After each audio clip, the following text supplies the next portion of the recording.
So hi guys. Hello and welcome to the Say Hello Guys cast. Hello guys. I am your host, Rhys, and joining me are my best friend, Foley, Hello. and my other friend, Sam. Say hello, Sam and Foley. Hello.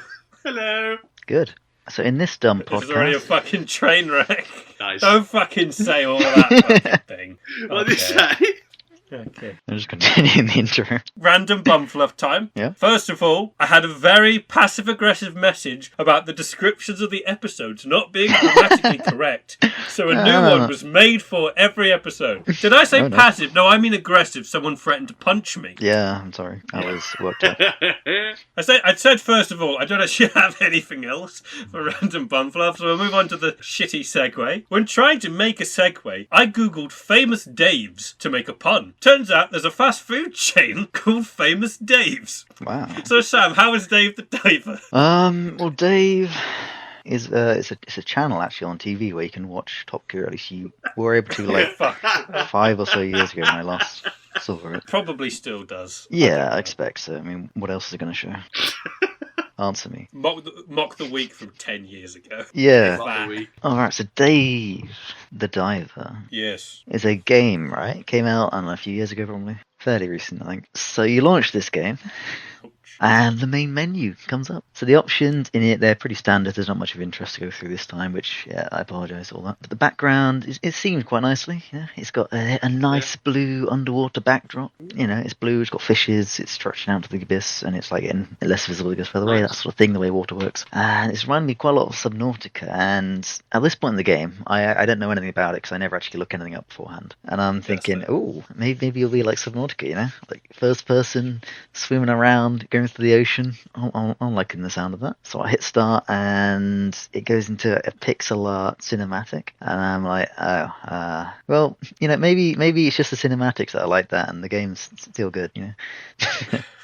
But yeah, so the cinematic, it shows like a heavily obese man. He's on the beach. He's enjoying himself. His name's probably Dave. He's probably a diver, and he has a triple chin. There you go. He gets a call. Dave the drinker. Yes, Dave the drinker. He gets a call from a tan, sunglasses, Tolton, old ?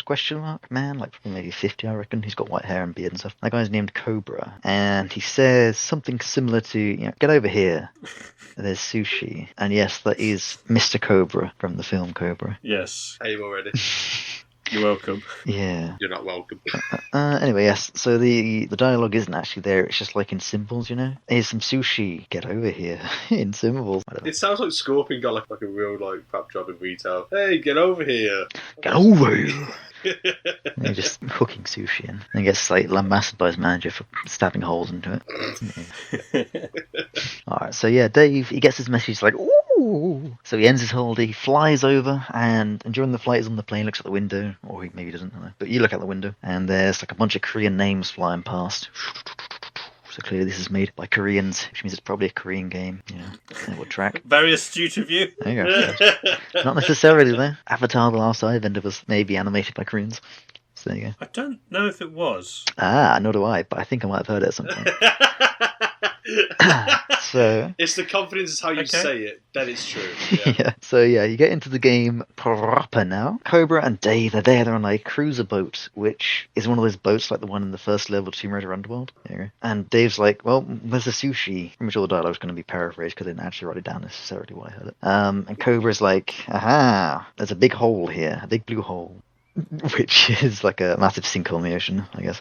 And it's appeared here, and there's... A sinkhole in the ocean? Yeah. I think you can't get the thing, Yeah, a sinkhole is just called like whirlpools, effectively. What? No, it's not like a sand pit but made of water. Are you questioning Dave the Diver's? It's just where the ground's gone down, you know. There's a big hole, a big blue hole. Oh, it's a shaft. Well, it's not a shaft either. Floor. It's just a big blue hole. Just a big blue hole. A big blue hole. Big blue hole. There's a lot of ground in this big blue hole, to be honest, but I guess it still counts somehow. I don't know. Either way, Cobra says, yep, big holes here. There's randomized terrain, so every time you go into it, The fish and the layout are different. Ooh, spooky. As such, I'm going to start a sushi restaurant here because there's fish here from all over the world. It'll make me tons of monies. But I need you to get the fish. So Dave, he's like defining character trait other than being fat and a diver. Is that he's just a complete pushover. So he'll protest, but then he'll do whatever he's asked to do anyway. So he does that. They have a quick check out the restaurant, but then there's like an earthquake and it gets kind of ruined a little bit. So it's still intact and everything, but like the decorations are all fucked. We get to start the game at a balance of minus 100 gold. Very cool. Because I guess gold is the currency they're using. Cobra's like, well, whatever. We'll just open today anyway and recoup the costs that way, rebuild it up. And so you go diving. And by you, I mean I go diving. And you have the quest to catch 7 fish. Let's go. So you hop into the water, and now it is a side-scrolling, like 2.5D game, It's like a 2D side-scrolling game where you're constrained to one plane of motion, but the world extends a short ways towards the camera as well, and indefinitely far backwards. Obviously, it fades out. 2.5D. Yes, it's quite cool because it's actually like a proper 3D environment, so you can actually see the ground continuing as you go along and stuff like that. It's not just like a tiled background or some shit. But yeah, the map continues from where you drop in. It's got a wall to the left, and it goes like a couple hundred meters, maybe like 500 off to the right before it hits another wall. So mainly you're going to be swimming down, which makes sense for a game called The Diver. Yeah. So you're in the water, right? And in the water you can swim in 2 directions, up and down and left to right. Isn't that 4? No, because it's like negative and positive versions of the same direction. Let's go. Oh, fuck off, you petty asshole. Fine. You've got 2 axes then, and you're obviously free from gravity because you're fat. Okay, fine, it's because you're in the water. You can use L2 to sprint, pretty neat. And if you hold X on a PlayStation controller, which is what, Xbox, then you can aim your harpoon gun. Harpoon. Or rather, you can pull out your harpoon gun, then you use the right stick to aim it. Yes, thumbs up. And then you use R2 to fire it, and you can also melee with O, which is circle. Yes, it's a bit strange because you can aim like left or right, and you got an arc of like maybe 20 degrees up and down above horizontal, either side of you. So you have to swim to the side of where you want to shoot. This doesn't really make sense because in the water you don't really have to obey gravity in the same way normally. You can literally just spin yourself around if you really want to. Not to mention you can also just point your arms upwards normally if you really wanted to. So I don't know what the fuck's up with that. I don't know what you're talking about. Every single diving game that I've played has been an on-rail shooter where you have to fight giant squids and things using a harpoon gun you unlock and I think buy for some random trader. I don't know, Yakuza 6 is a bit blurry to me, but... Is that the pirate? It's been a while since I played it. Yakuza in Hawaii? No, that's just 6. It's a Song of Life. Yakuza Pirate in Hawaii is a spin-off of 8. Don't remember. Oh, fun fact, Gordon Majima's in this game. So... I'm sorry. Yeah, he is. Putting aside... Did you say Gordon Ramsay's in this game? No, Goro Majima. Yeah. Majima from Yakuza. He's everywhere. He's Foley. everywhere. Do you not remember? Majima He's everywhere. He's everywhere. He's the guy with the eye patch. He was nuts. Yes. The one who did a strip show for what the fuck's the other guy name? Kimiko? That's Kiryu. right. Kiryu, that's the one. He truly is everywhere. Yeah. So other than your harpoon, you can also find guns and fire them underwater. And you can hold one of those and your harpoon at a time and switch between them. Very cool. They're underwater guns designed for it. So you can pick items up, you can interact with things or pick them up, and you can use items that you're holding on you. Very cool, like consumables. When you're swimming, right, main goal, I guess, is exploration and also eating fish, by which I mean capturing fish or killing them and capturing them so you can eat them later. These can vary from like tiny fishes, to big octopuses, octopi, as it may be, to like big old sharks, to jellyfish, which aren't actually fish, I would say, to moray eels, that sort of thing. Kelp. Do you get like any different points when you capture these? No, well, they've got different rarities and different value for your sushi shop. Okay. But yeah. Oh, is that the next aspect that you'll get to in a bit, is it? No, I will never get to that. So, you have an oxygen meter. Doesn't want to cover it. I'm sorry, fuck me, I guess. You clearly don't know enough about sushi. Yeah. Sushi is all about swimming. All right, I'll write that down. Next time I go to Yo Sushi, I'll be like, where's the diving bit? Where's the swimming pool? Where's Dave? Where's Dave? Where's Dave? What have you done with him? Where's Dave? Where is he? Like some guys like, oh, I'm Dave. Take me to Cobra. Grabbing, like, where's all your weight? What have they done to you? Why are you so thin? Anyway, yeah, you got an oxygen meter, right? And this doubles as your health. Very cool. At the very, very start, you start with 90 max, and you use one every 3 seconds-ish, just my estimation. And when you sprint, it goes more like 2 per second, so quite a bit faster. 6 times if those are accurate. When you dive below the depth your suit is rated for, it also increases the rate. So yeah, you don't do that generally unless you feel like it. Getting hit also chunks down your oxygen, so that's why it doubles your health. It doesn't kill you or anything, I guess. So I guess like maybe he's all the insulation is protecting him, but he like coughs up air or something. Yeah, you can replenish your oxygens with these canisters that line around on the floor, the seabed, the various different seabeds, or from like shells or consumables you can find, which you can carry with you and use whenever. Yeah, underwater is kind of like do the classic platformer thing of a giant bubble underwater that you just happen to go in and just go fucking Sonic the Hedgehog 2 or whatever. No, I didn't see any of those. I think they have those in Subnautica, don't they? Anyways, you got your 7 fish.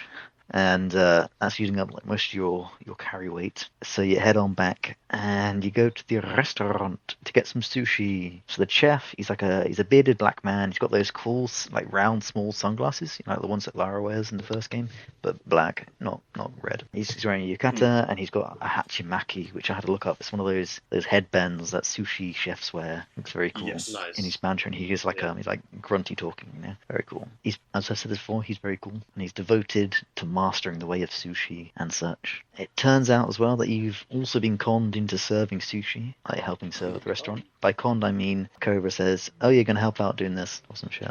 He's just too nice to say no. Actually, I think what it is that you get their banter like, "You're helping out with the serving," and he's like, "Wait, what? What I?" It's like, yeah, Cobra said that somebody would, and you're the only one here, so it must be you. And then you start serving.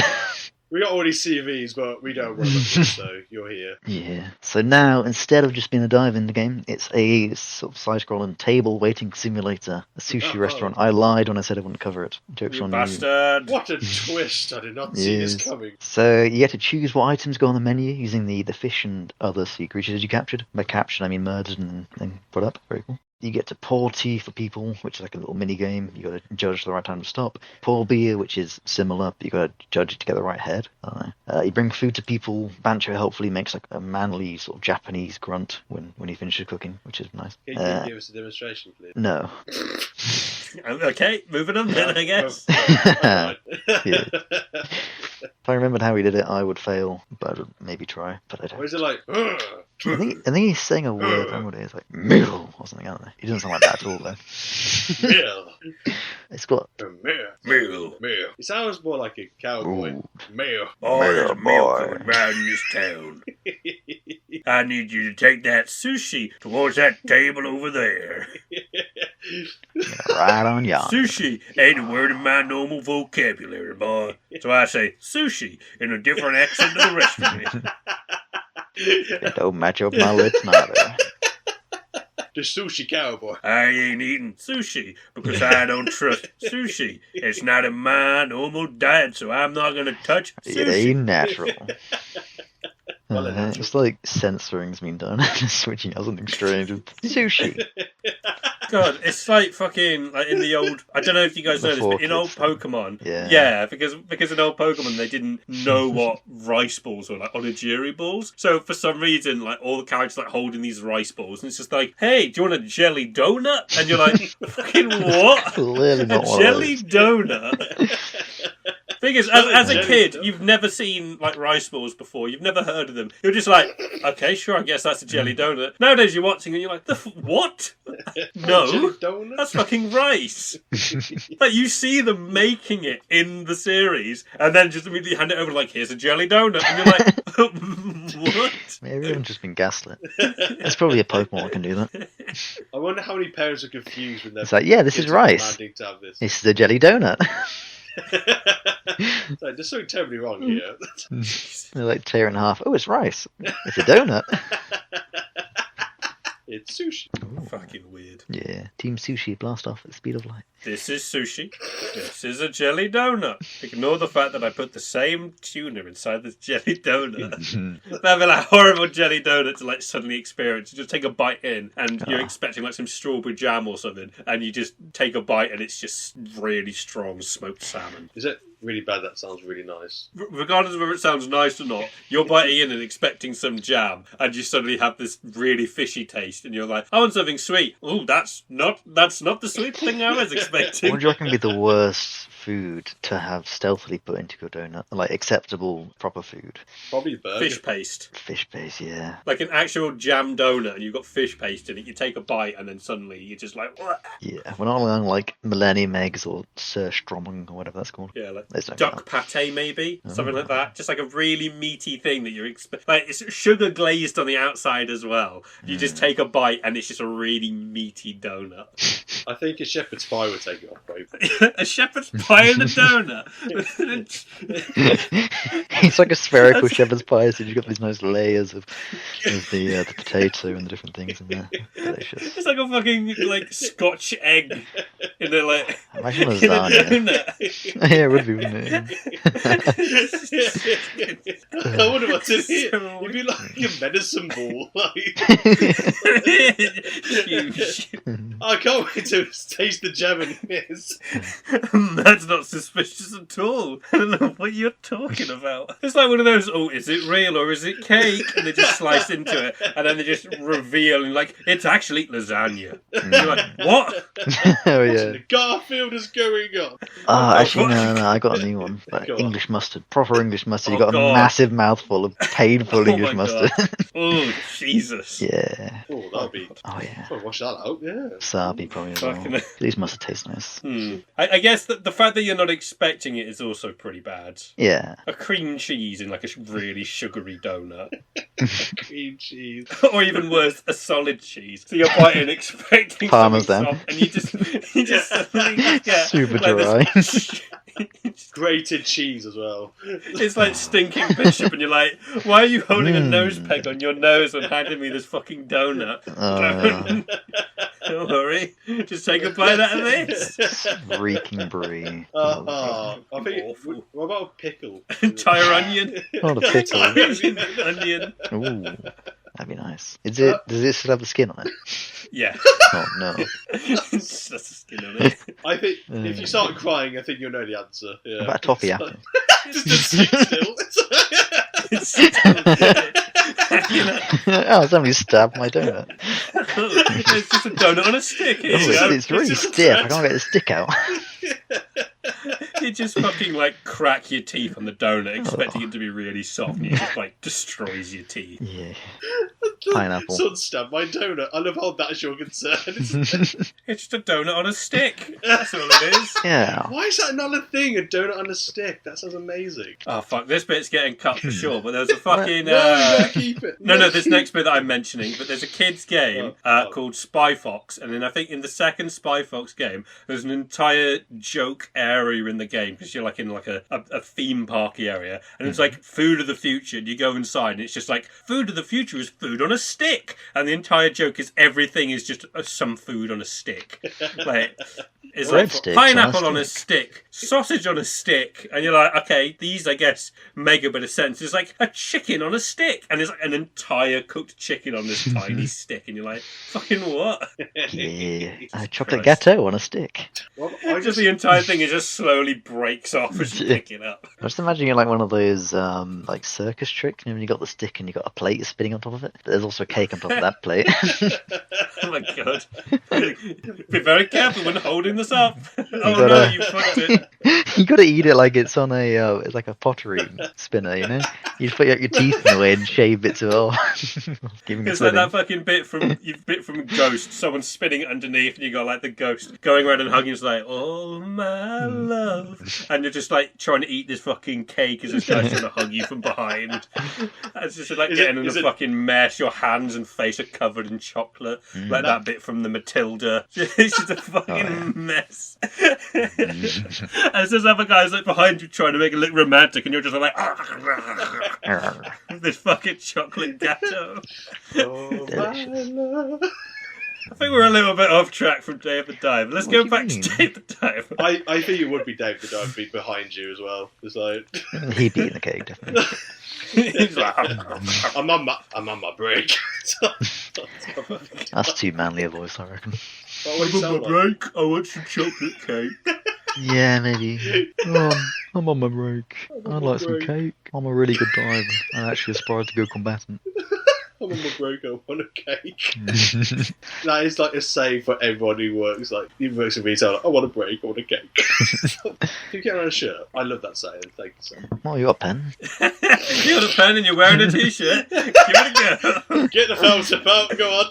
You can't take off your t-shirt while you're riding it either. It's all going to be done while you're still wearing it. Good luck for that, you dyslexic prick. No, look. We would write it on ourselves. We take our shirt off, it's just imprinted on our skin like that. We got a tattoo as well. This is my tattoo needle. Oh no. I was wondering where to get that machine on. I don't know why it hurts so much.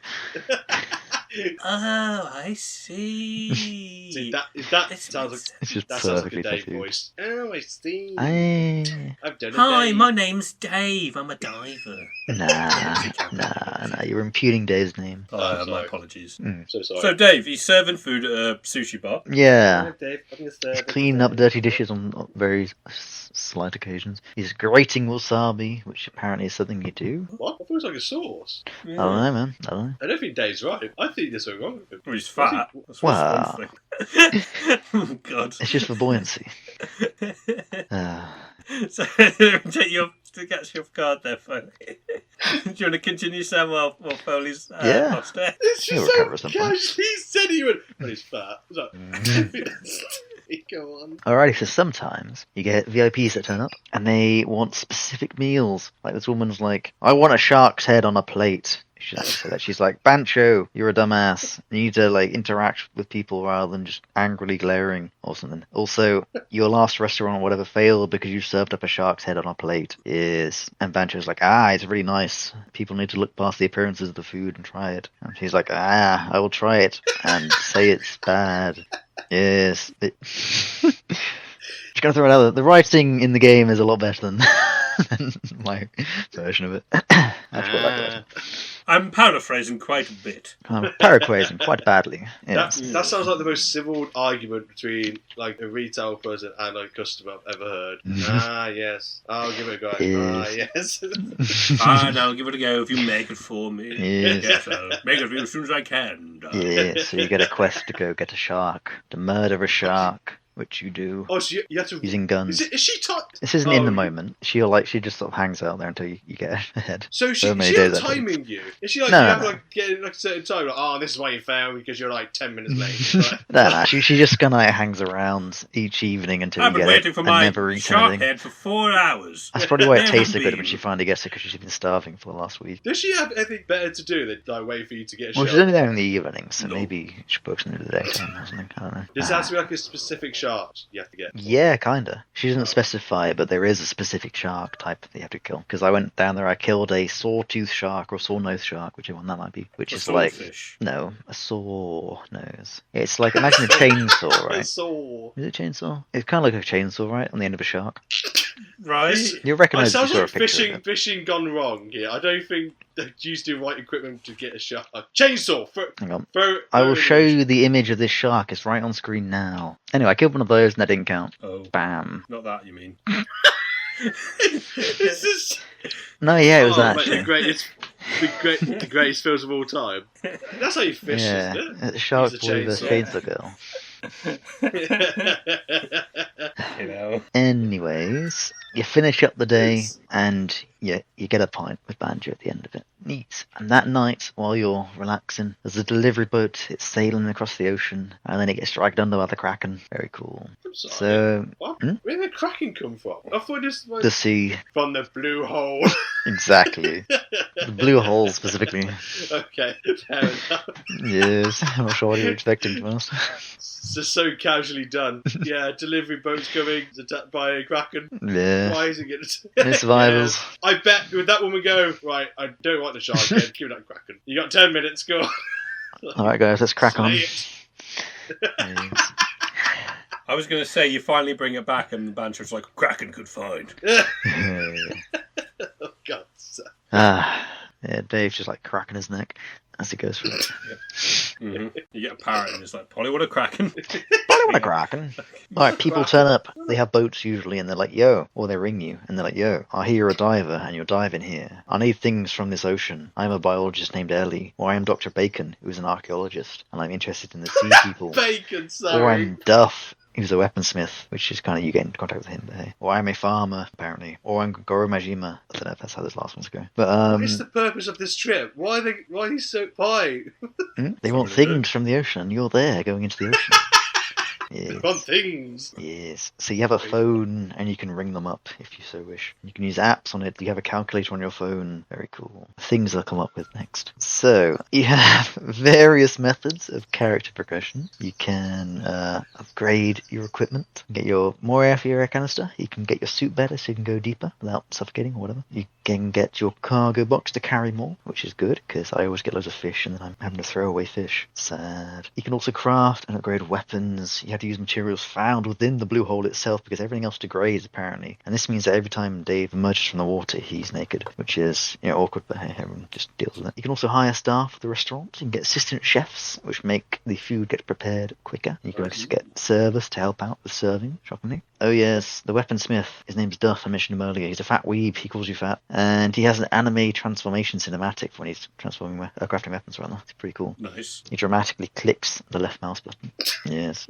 Oh yes. Bancho has like a similar sort of thing where he when he's researching new sushi, got these really dramatic cinematics of him like drifting the perfect amount of soy sauce, that sort of thing. It's very cool. Well animated. Very precise. He's got him like True artists. balance on the pole or something. Apparently, right, there was like a Korean-ish mermaid civilization under the sea back in there. Yes, and they all vanished or something. So you find using like a radar, or is it off this point? Either way, you find a room which is blocked by a rock or pile of rocks, and you blow that up with a bomb. Very cool. And inside there's a mural of a fishman and a bunch of fishman writings. What's and then you go home. Fishman, right? What does it say? I don't know, you can't read it. Fish. It's in fishmanese. Mermies from Murmur. Please say just dipped fish in ink and just threw it at the wall and right. No, a sophisticated civilization, the fishmen. The fishmen cometh. Yeah, they don't throw fish at a wall. They use an octopus. You got to throw your ink in it. Yeah. They're just grabbing like an ink and then just dipping a quill into it and writing on it. It's definitely more, definitely more fun. Of course. Maximum cruelty. That's what we're doing. Maximum cruelty. That's my pen name. It's a pen name. Can I borrow your maximum quality, please? I ran out of mine. Excuse me. Sorry to bother you, Mr. Bookshop owner. I'm looking for the latest novel by Maximum Cruelty. Ah, yes, you're looking for the erotic fiction section. Down there. Yeah, all vanilla. Covered in ink, I see. Mm-hmm. Vanilla, did you say? Yeah, it's an ironic name. Hand-holding missionary, that sort of thing. Oh, you really jumped the gun there, didn't it? Skipped a few bits, but alright. It goes from hand-holding to really rough anal sex. It's such an incredible job. Well, if you're doing jumping, then it's a bit incredible, I suppose. Oh no, oh my god. Ain't natural, then. What, sushi? Sushi's not natural. That's Dave. That's Dave. Oh, that's Dave for you. That's it, Dave.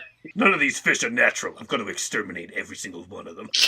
Get my A mermaid's been kidnapped by a kraken in Lego City. Oh, kraken. Oh, fucking hell. So you descend into the depths without knowing this, because that was during the night. You didn't know a thing? No. That's just normal, isn't So, it? you want to go further down, you just right? dived in against a massive kraken with nothing. Well, you haven't met the kraken yet. Yeah, no, it's fine. Oh, I'm sorry. You spotted a glimpse of him in the background, and he was really big. And you're like, whoa, what was that? But you want to go deeper, right? But it's dark down there. There's only so far the light can go down. And so you need a headlamp. So you ring up Duff, the weaponsmith. It's and not you the ask erotic on fishing, is it? It's too dark. Sorry. Can't read it.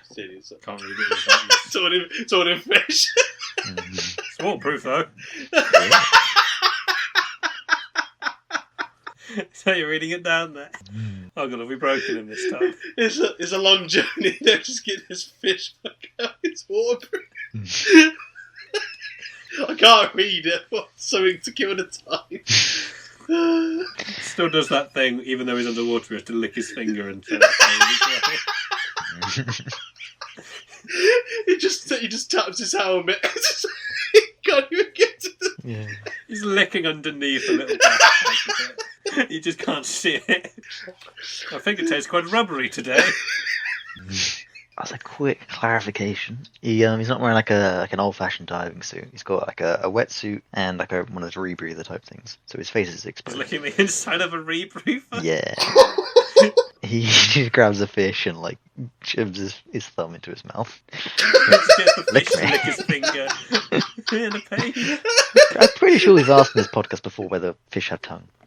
So anyway, you want a headlamp from Duff. His condition is to retrieve his Leah's Chan figurine. It was on the delivery boat and it sunk. She's waiting for me. We can't let her wait. Yeah. So you head on down, you find the boat where it sunk, and you're like, oh, there she is. There's the box with her likeness on it. So you go for it, but then, whoom, the tentacle comes up, so it pats around a bit, grabs it, retreats down. You pursue it eventually, and you go under, pass down the ship, and there's the Kraken. It's actually just a big octopus. So you beat it to death with the guns in a boss fight. It's pretty cool. You say You with a beat it to death. Yes. with a gun, Using You guns. just grab the back hand side of your... just slamming into it with like, just hitting the butt of the the butt gun. of the weapon. Yeah. Bullets and guns, yes. And a bit of harpoon, depending on if you want a bit spicy.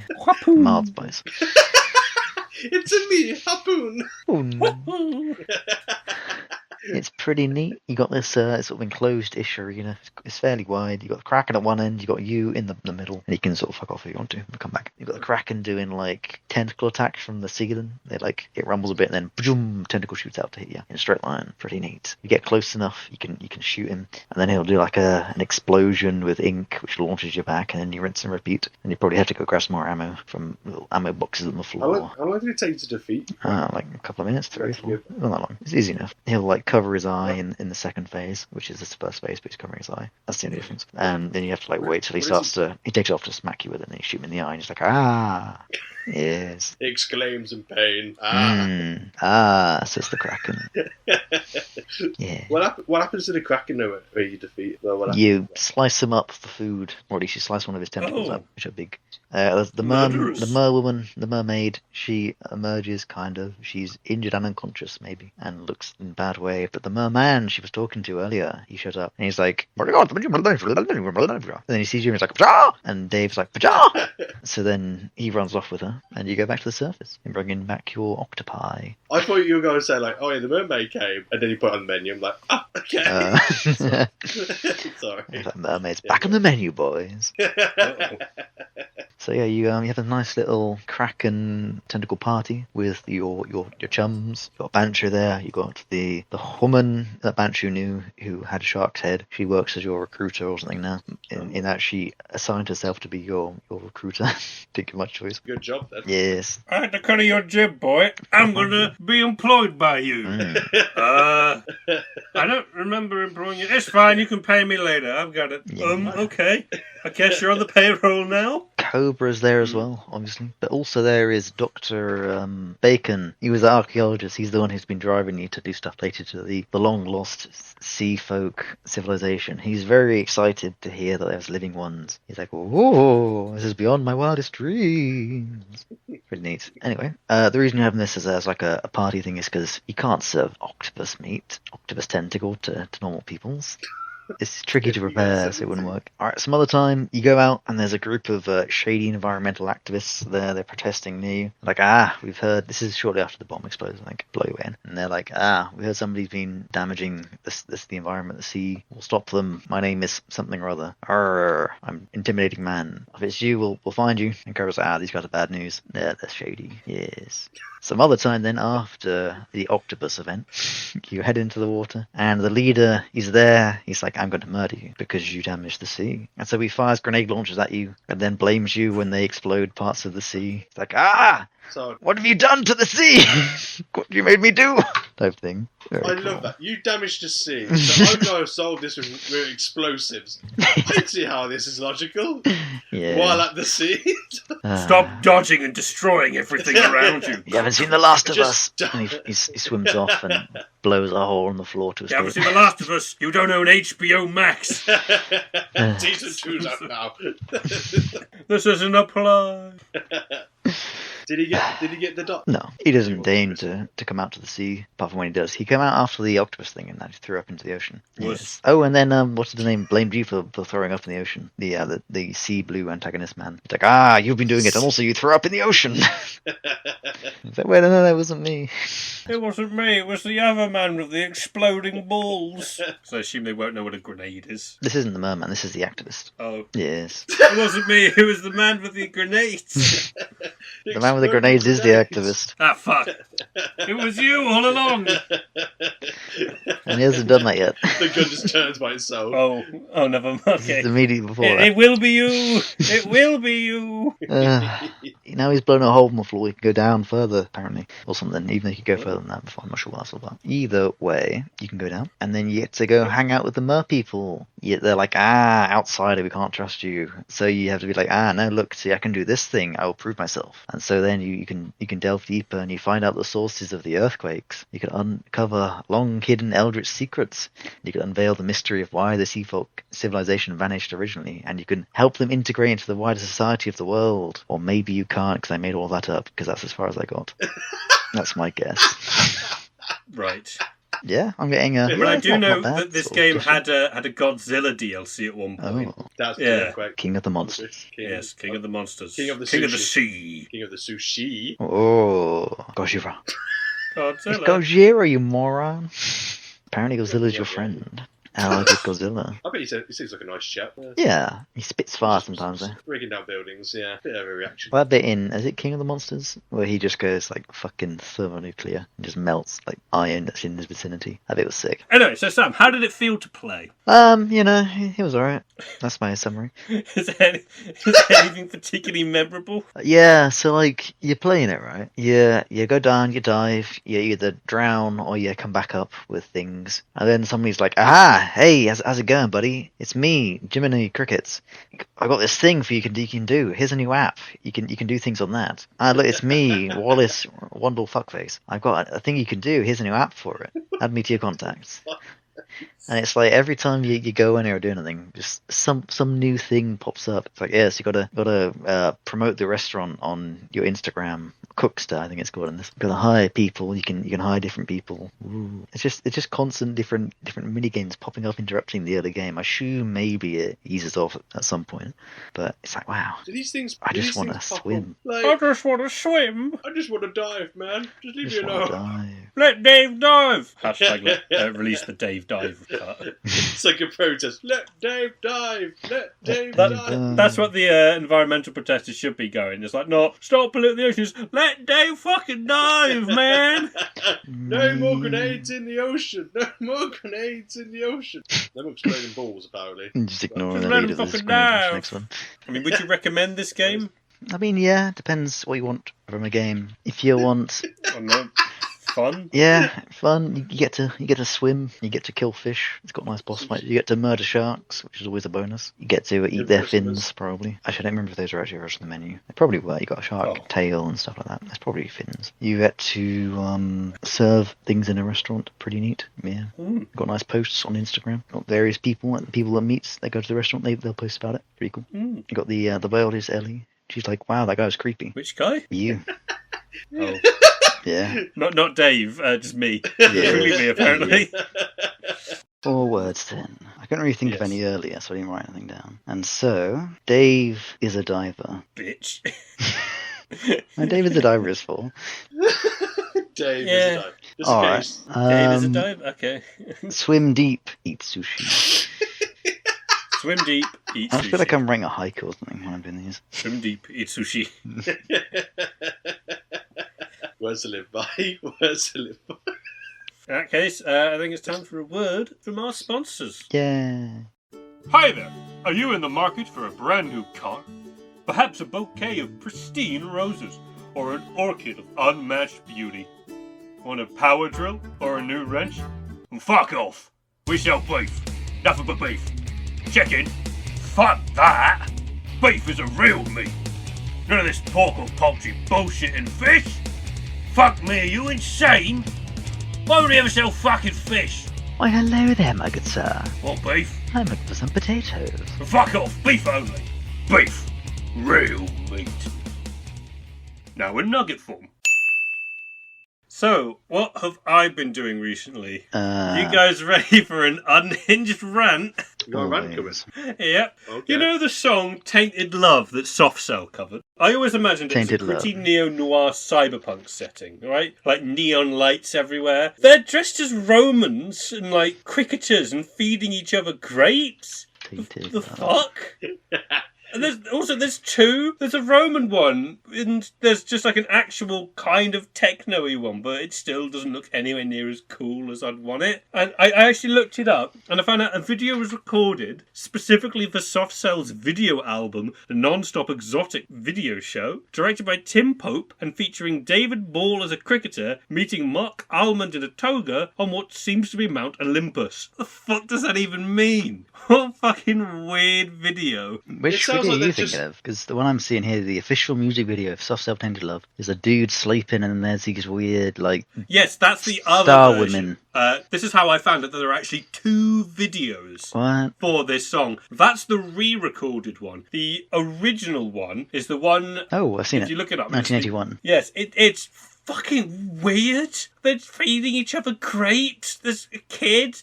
They're on a swing. They're in a fucking fantasy, weird fucking place. It's bizarre. Very strange. It just sounds like they just had the costumes and they said, like, yeah, we use this. Like, if no one else is using it. Other than that, not really much, to be honest. Is that the only thing? That's the highlight of your... No, I went to the UK Board Game Expo and I was in a queue for 3 hours. 3? A queue for 3 Wait, where did you go to fucking hours. UK Board Game Expo and I was in a queue for 3 fucking hours. Did you play board games while you were in the queue? No. They should have done that. Because the queue was slowly moving. Nah, they should have done that. They should have had just a line of tables that you could just slide your boards along.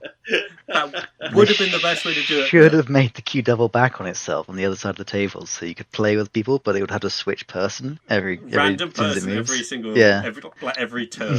Like someone does like the most unbelievably perfect strat, and then it moves one person to the right, and they just play the worst you've ever seen. It's like, you know, when you get like decision paralysis when you're playing a board game. It's like that, but you've got to like comprehend what the board game is, the situation on the board, and everything, and what to do next. Go on like 10 seconds before the light moves again.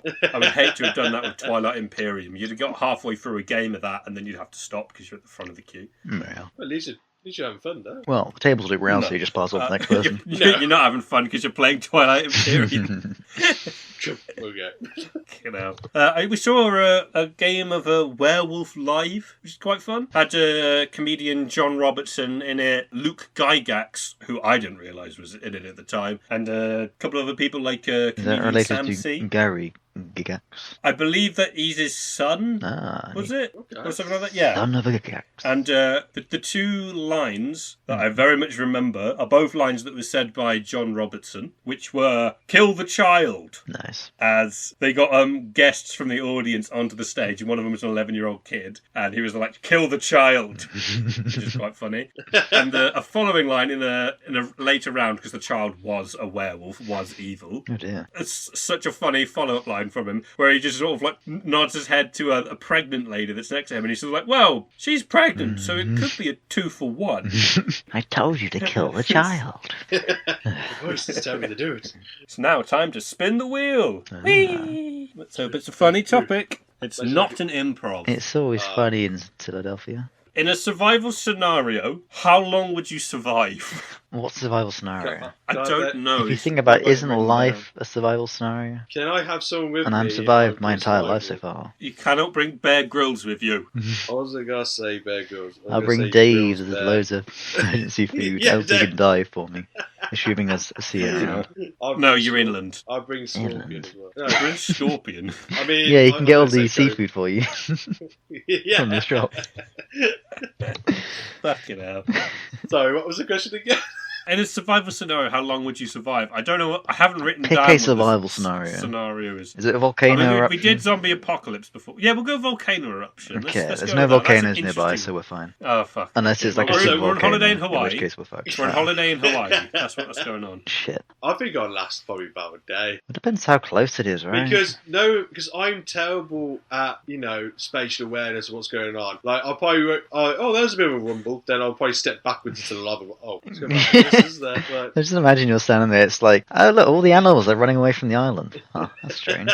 So why is the it earth not? Is keeps there a shaking. sail on or something? Wow, that's a bit strange. I'm sure it's fine. Fuck it up. You've still got a big barbecue going on. That's a. What are the other smoky signs of smell. volcanoes? Oh, there's a plague of locusts. I don't think that's quite right. Plague of locusts. I know, all the firstborns have been killed. Oh no, oh my god. Sacrificing it to Sea the has volcano. turned to blood. Oh god. Well, apparently that's what So you that gotta one do. could be right. I think I know Sam will be surviving because he'll be sacrificing other people. Mm. Oh no! Yeah, he's the reason that all the firstborns are dead. So, no, that wasn't enough. I kept finding another one. Yeah, because he's just throwing them into the volcano. Just people running away from the volcano. I'm just like, Kalima, Kalima. Fast. I'd be like one of those Oh, God, cultists so that pleased. get killed by whatever they're worshipping at the end. I'd just be like standing like arms spread, like, yes, embrace me. It's like pyroclastic flow. I could see Sam do like the paint or something on his face. Just Yeah, like, it'll be ash. into it. You know? It's like a tidal wave of lava just comes It's- towards you. No, he's got that. I can see Sam wearing that. But you know when you get off the plane in Hawaii, they give you those little Garland necklace thing. things? Yeah. He's got that Yeah, as the well. garland. He's got his tourist clothes on. He's like, hey, come on. It's just hey." behaving like a Tuscan raider, like wearing like My Hawaiian shirt, garland, like blood on my face. You got the Hawaiians Oh, like, like oh, the bloody some tourists. random- Here we go. Trying to branch like I've made a staff out of. Embrace the volcano. The volcano awaits. Embrace the volcano. fucking hell. Come, my brethren. And it's just me on my own. Let's go with another survival scenario. No. Yeah. So let's go. That one was Tornadoes. Sam's one. He had to deal with, volcano. He probably lasted. And to be honest, I could have he probably easily lasts survived, until the end apparently, of but times, yeah. I killed I myself. think, Yeah. I ascended. I became one I with He think- ascended. nature. I think Sam is secretly God. He's just causing all these like events. Yeah. I don't. What the fuck is wrong with you? Worship. What? Any world with him as a god is a terrible world to live in. No, I think he's acting dumb. He's like, oh, I don't know what's going Please on. don't smite me, sir. What I'm saying If is, lightning comes out the door, like your they bedroom say now. the Morvans aren't volcanic, but I genuinely thought you were going to be like, well, you've never seen me and God in the same. Like, no one's seen God. That's the point. Foley, your survival scenario is it's accidentally been exposed that you've been sexting somebody and they've just accidentally leaked it. But it's a celebrity and it's like a Taylor Swift level celebrity, so all the stands are going to murder you. Why can't it not be Taylor Swift? I bet she likes that kind of thing, probably. It doesn't matter what Taylor Swift likes, it's what the fans don't like about you. Exactly. yeah, you like that? It's some more. It's just me smiling like It's like it ends exactly the same way that Sam's did. It's just, you've got a tidal wave of fans trying to stab you to death instead of a wave of love. And you're They're just trying to standing there sacrifice arm me. stretched with Taylor Swift merch on. Come at me, Yeah. brethren. I ascend. Saying exactly the same Kalima. You've got a garland on as well for some reason. You got like Taylor Swift just leaning over a balcony, arm stretched, like, no. Ah, She's just singing another one of her breakup songs. yeah. They should do a song called Karma, because that's got to fit, isn't it? Time to spin the wheel again. No, Yeah. no, that's it. That's Okay, this one's more of an actual discussion topic rather than something that's funny. It's, Oh, yeah. why do non-violent games have a stigma as being niche or not gaming to many people? Because they're shit. Nah. Okay. It's because most games are violent, and therefore, it's a higher likelihood of having a not good game, because most games aren't good. So if you go for a smaller subcategory of games, you're more likely to get a shit one. Don't you think they've done it on purpose though to make shooting games shit? It's like, oh yeah, look kids, look how boring this is. Like, oh, but what if we do it ourselves? Like, no, that's not the message on it. If games won't give me the stimulation, I better take it into my own hands. Honey, I got to get out there. where's my Use that school life by shooter suit? myself. Honey, where's my school shooter suit? I put it away. I need it. Why do you need it? It's for the greater good. I'm your wife. I'm the greatest good you'll ever get. Ooh, Not for long. fucking hell. So you went from the Incredibles to the school shooters. Thank you. Yeah. Yes. Where's my school shooter? Hmm. That's just what the villain of the film's called. I am the school shooter.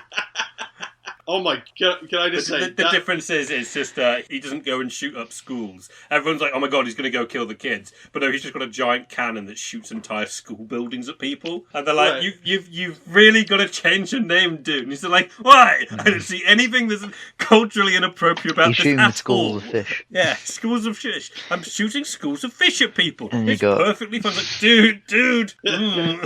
You got Scorpion just like, get over here, yanking fish out the air. It's the perfect counter. He's only doing it one at a time though, so like Yeah. most of them are hitting their targets, and he's getting like 2 fish that don't.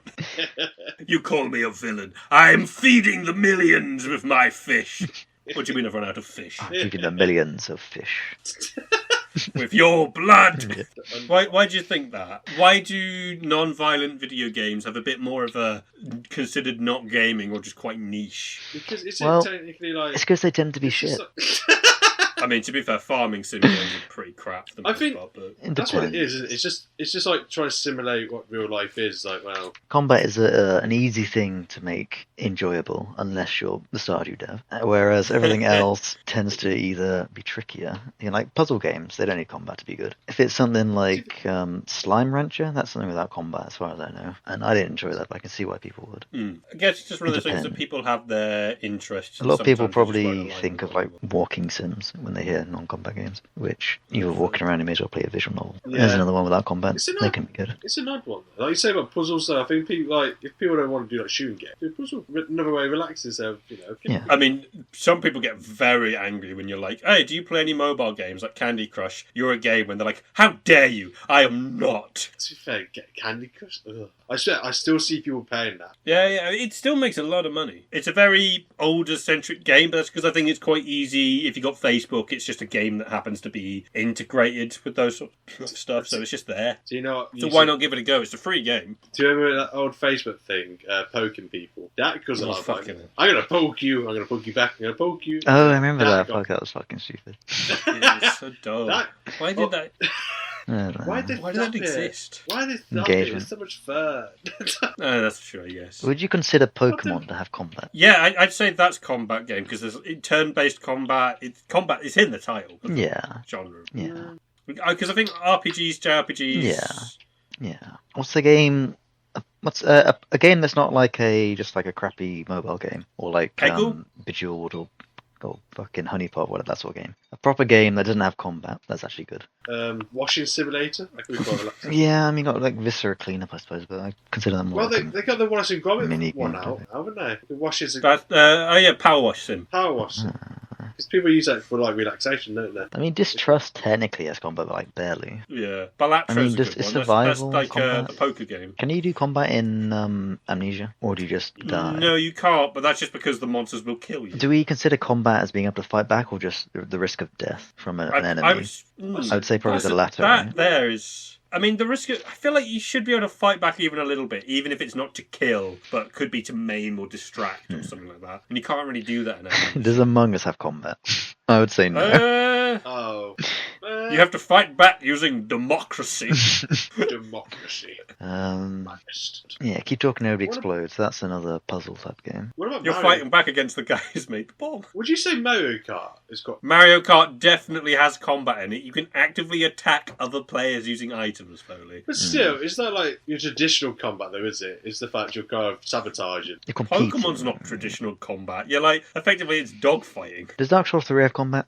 Yes. Silly boy. How It's about- probably just because combat's easier to explain as a genre to people. It's like how when writing a film, it's much easier to sell a film on someone if you go, here's the protagonist and here's the antagonist and this is what happens in the film. Well, It needs conflict. I think it's just the limitation Yeah. of not having combat at all. It restricts a significant amount of what you can do. Like Subnautica has combat, and that was made by devs that specifically didn't want to put guns in the game because they don't like gun violence and shit like that. I say this as like going like, why are non-violent games a bit more niche? As someone who's just spent 30 hours playing Metal Gear Solid 5 over the past 2 weeks. Oh, Phoenix Wright, that has combat in the arena of law. Objection! Objection. Overall. Oh, let's have it over. Fucking hell. Because I suppose, in a weird way, like, boring games like FIFA. Because you go against each other in teams, aren't you? So, but it's... But that needs more violence. favourite That counts as RPG. combat. It's just so limiting. If you consider combat to be effectively competition versus enemies, then it limits it so much not having that at all. It's got to be just visual novels, puzzle games, walking sims, platform without any combat, I guess. Minecraft? Like a parkour game. Minecraft has combat. Minecraft's got combat in it. You ever played True. Oxygen Not Included? I have not. Does no. that have combat? Because you have your little dude, which you don't directly control, but if they get into vicinity of someone, they'll attack them to defend themselves. Does that count as you having Is this, combat? I was to say, is this like effectively man versus nature, man versus man arguments now? Like, is man versus nature combat? And Does you Overcooked have fuck combat? face. Oh, fuck it. No. Yeah, with other players. There you go, you've that's got a to good smack game. them out of the way. That's what's going on. Punch people out of the way to get to the fucking station. Escape from Monkey What about Island, Fruit they've got Ninja? adventure games, they cannot have combat. A Monkey Island is the worst one to use because sword combat It is doesn't such a always have famous it, part. does it? No, Li- but- Is it in the ship first game? combat's in the third one. Yeah, the first game has sword fight combat. No, but That sort of is it game, like this, sure. is there like in the second game? Don't you have to do like a word like argument with the party? Yeah. Yeah, that's all of it. I am Rubber, Technically, you it's ugly. combat. Yeah, it's funny because they only put that in the game because they just couldn't get actual sword fighting to work at a rate that they wanted. So they were like, fuck it, let's just do this." And it was like It considered feels the most extremely memorable on part of the brand, game. yeah. It's just so well done. You look Yeah. rather like a Nice. matinee. I look that much like a Yeah. fiance. Something similar. It's like you look like a monkey in a negligee. I look that's that the much one. like your fiance. Yeah. Everything is she's- combat. It's just very difficult to explain or define. Basically, just Nah. shoot people. Cube, that was pretty decent. That doesn't have combat as far as I remember. Alright, my definition is everything that's not a puzzle game, a visual novel, that's actually got good writing. The other things I said, they don't have combat. They have to work hard to be good. It's because without combat, you have to work hard to be good. Motivation right there. Whereas with combat, you have to work hard to be good. You have to work a lot Just harder. be good in life, and you'll be fine. Alliance. Yeah, you got to make sure that it's good. What about Princess Anyway. Maker 2, Rhys? Does that have combat? You played that? It does. Okay. Of course it is. It does. It's got like half of the game is you have to look after this little girl, and the other half of the game is go on an adventure out in the open world and beat the shit out of monsters. Yeah. It's got like a proper JRPG bit to it. Anyway, let's move on. We'll be here for about an hour, probably discussing this. Hotline Miami.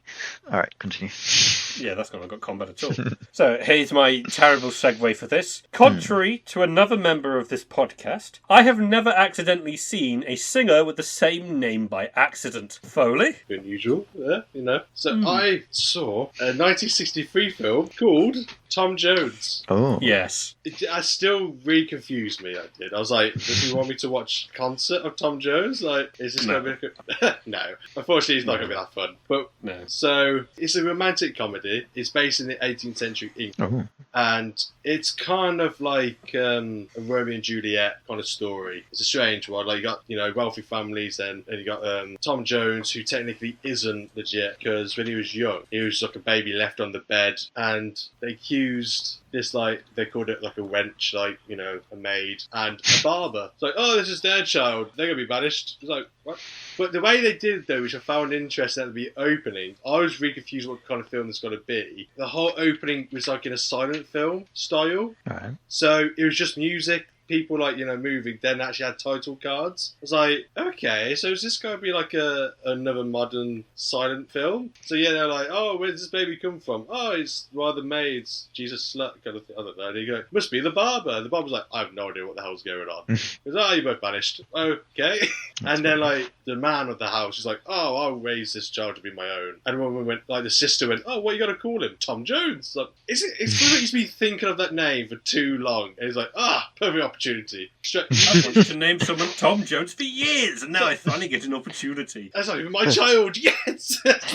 His surname isn't even Jones. It's the fact it's like Tom Jones is like, that's copyright. So the film kind of skips forward a bit, and like how Tom is like growing up in this family where he's not really actually legitimately part of it. Because it's some weird ones, like he has rivalry with, because I think he calls him uncle technically, like the dad, like the father of the house. So his uncle then got the nephew, and like they got like a rivalry against each other. And then Tom has two tutors, and he hates them both. Like one about learning English and one about religion. He doesn't give a crap because you find out when he gets older that he's very like a ladies' man. He's very charismatic, and he doesn't really care about like his actions. So already, like I think, because I tried to watch this at a really good quality, 480p. Yeah, that was great. great. The sound was great as well. Mhm. What was it? So I tried to see what was going on, and I think he kind of mucks around. He gets his poor family in trouble, like this Matt, like father of like 3 daughters. He stole like their chicken or something. I don't know what was going on. Like, stole their chicken. He did something. He really cocked it up, and then the poor man was brought to like the uncle. He's like,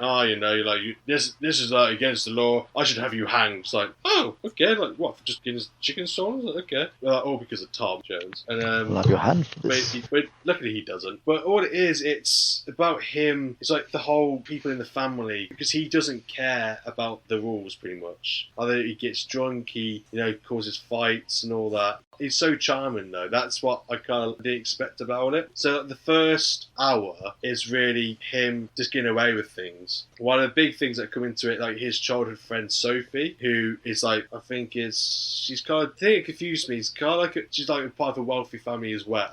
So they're like childhood friends. Like, they obviously really like each other. But he actually sleeps with this. I mentioned the poor man, like the poor farmer. He gets one of his daughters pregnant. Yeah. Oh. So like they're kind of like falling around. So you got that as well. So a lot gets introduced to the families and his relationship with everyone. And pretty much it shows how like he has a domino effect with things. It's then like the poor girl's family. So I think they go to like this event, and then she gets like, when they're walking out, this group of women, like this crowd of women, start pelting mud at her. They're like, oh, okay. Like, she is with child, so that's not probably going to help. I call her the tramp. Can't actually remember her name. I said that. Probably mean to that tramp. Don't throw mud at her. That tramp. They're very mean to that horrible harlot. That tramp. That disgusting woman. It's because everything happens because it's so quickly done. Like, everything's just so quick. So I was like, I had to put question marks. So I was like, I'm pregnant with Tom's child. It's like, okay. It's like that. Way too soon. But there's a funny moment though where he kind of finds out about it, because I think he only uses her for sex, really, because obviously the wealth to her, like, he doesn't really care.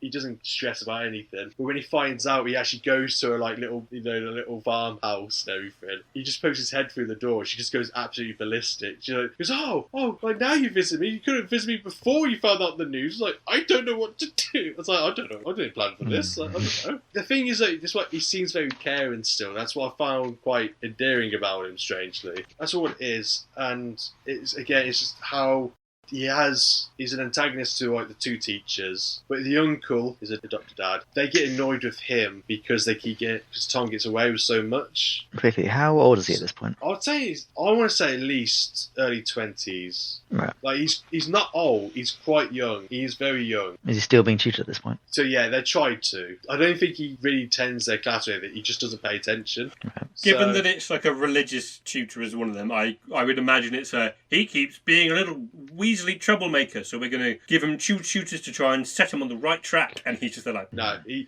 even like runs away. Like, that's why he goes to the poor girl. Like, he kind of runs away. It's like an escape for him. He just gets out of the house and he was like, I don't know what to do with this kid. Like, he's just unhinged. Like, he doesn't care about anything. He doesn't care how this wealthy family does things. And obviously this, like I say, he causes friction with his his neck. So he definitely caused friction with the tramp. Oh, absolutely. A bit too much friction. Yes. Oh no. Because I think that's it. Because I can't remember her name. I think I did write her name. I was like, I just got to put that. Again, because Tom's just part of the family. I think it's the fact he got given it for free. Everyone kind of gets pissed off about it. It's like, he just got given his royalty for nothing. And so it's like, that's where it comes from. But there's a bit which I found really graphic. It's very morbid. They go deer hunting. They set the hounds out and everything. And there's a lot of riding in that. Like, in this film, there's a lot of moments where it's just like, how would you say? It's just scenes you're just watching people, or you're just watching people. Like, in this, it's like 5 minutes of people just riding horses. Like, okay, great. But it's like, as I was getting bored, it shows the dogs like getting the deer, and then Sophie's dad actually holds up the carcass of the deer, like, here he is. I was like, nah, that's just nah. Like, he's just holding his hand, like, yeah, no, that's a bit, nah, Oh, I'm dear. good, man. But as that's going on, Sophie's on the horse, and her horse goes crazy. Oh. And so Tom's like, I'll save you. So he goes and helps her, but he kind of he cushions her fall. He says, I'm surprised it's not her. And actually, it's like, I think I might have broken my arm. It's like he's holding it. He's like, What, the horse? no, I think I've broken my arm, guys. yeah, the horse said that. Yeah, they're talking. And then the bard's like, fetch my shotgun. That's how. That's how great the tutors are in this place. They teach horses to hunt and to. I'm terribly sorry. I appear to have broken my right front leg. If you wouldn't be so kind to ready the shotgun for me, darling. Put me out of my misery. I wouldn't be able to help much anymore. I think you should just spray it. Nope. I'm sure it's a break. No, we can get the vet. We can. No. I know when I'm done. I'm at the end of my tether already. I'm afraid you'll have to put me down. You're in your prime, sir. I must be. I must confess. No. I'm beyond my prime for certain. You, Tom, you'll have to put me down yourself. I don't want to put you down. No, put me down. Come on, boy. Okay, Nick. I'll tell you a story before I go. Sit on my lap. Just on my back. telling him. Does a horse have There was a a horse who broke his leg. And you had to put him down with a shotgun. And he just slides the shotgun across the floor. Oh, isn't that a cheering story, eh? Hop to it. I've broken my leg. As you can very see, my leg is broken in 4 different places. You'll have to put me down. I don't want to put you down. I've been with you this. No. None of that. None of that wishy-washy stuff. You'll have to put me down. Put me down. And they're just like with a tear in their eye, and the horse is like, yes, very good. Thank you. Blam. All right. No, it's Wait, just just as before you much do it, one last cigarette. No. Blam.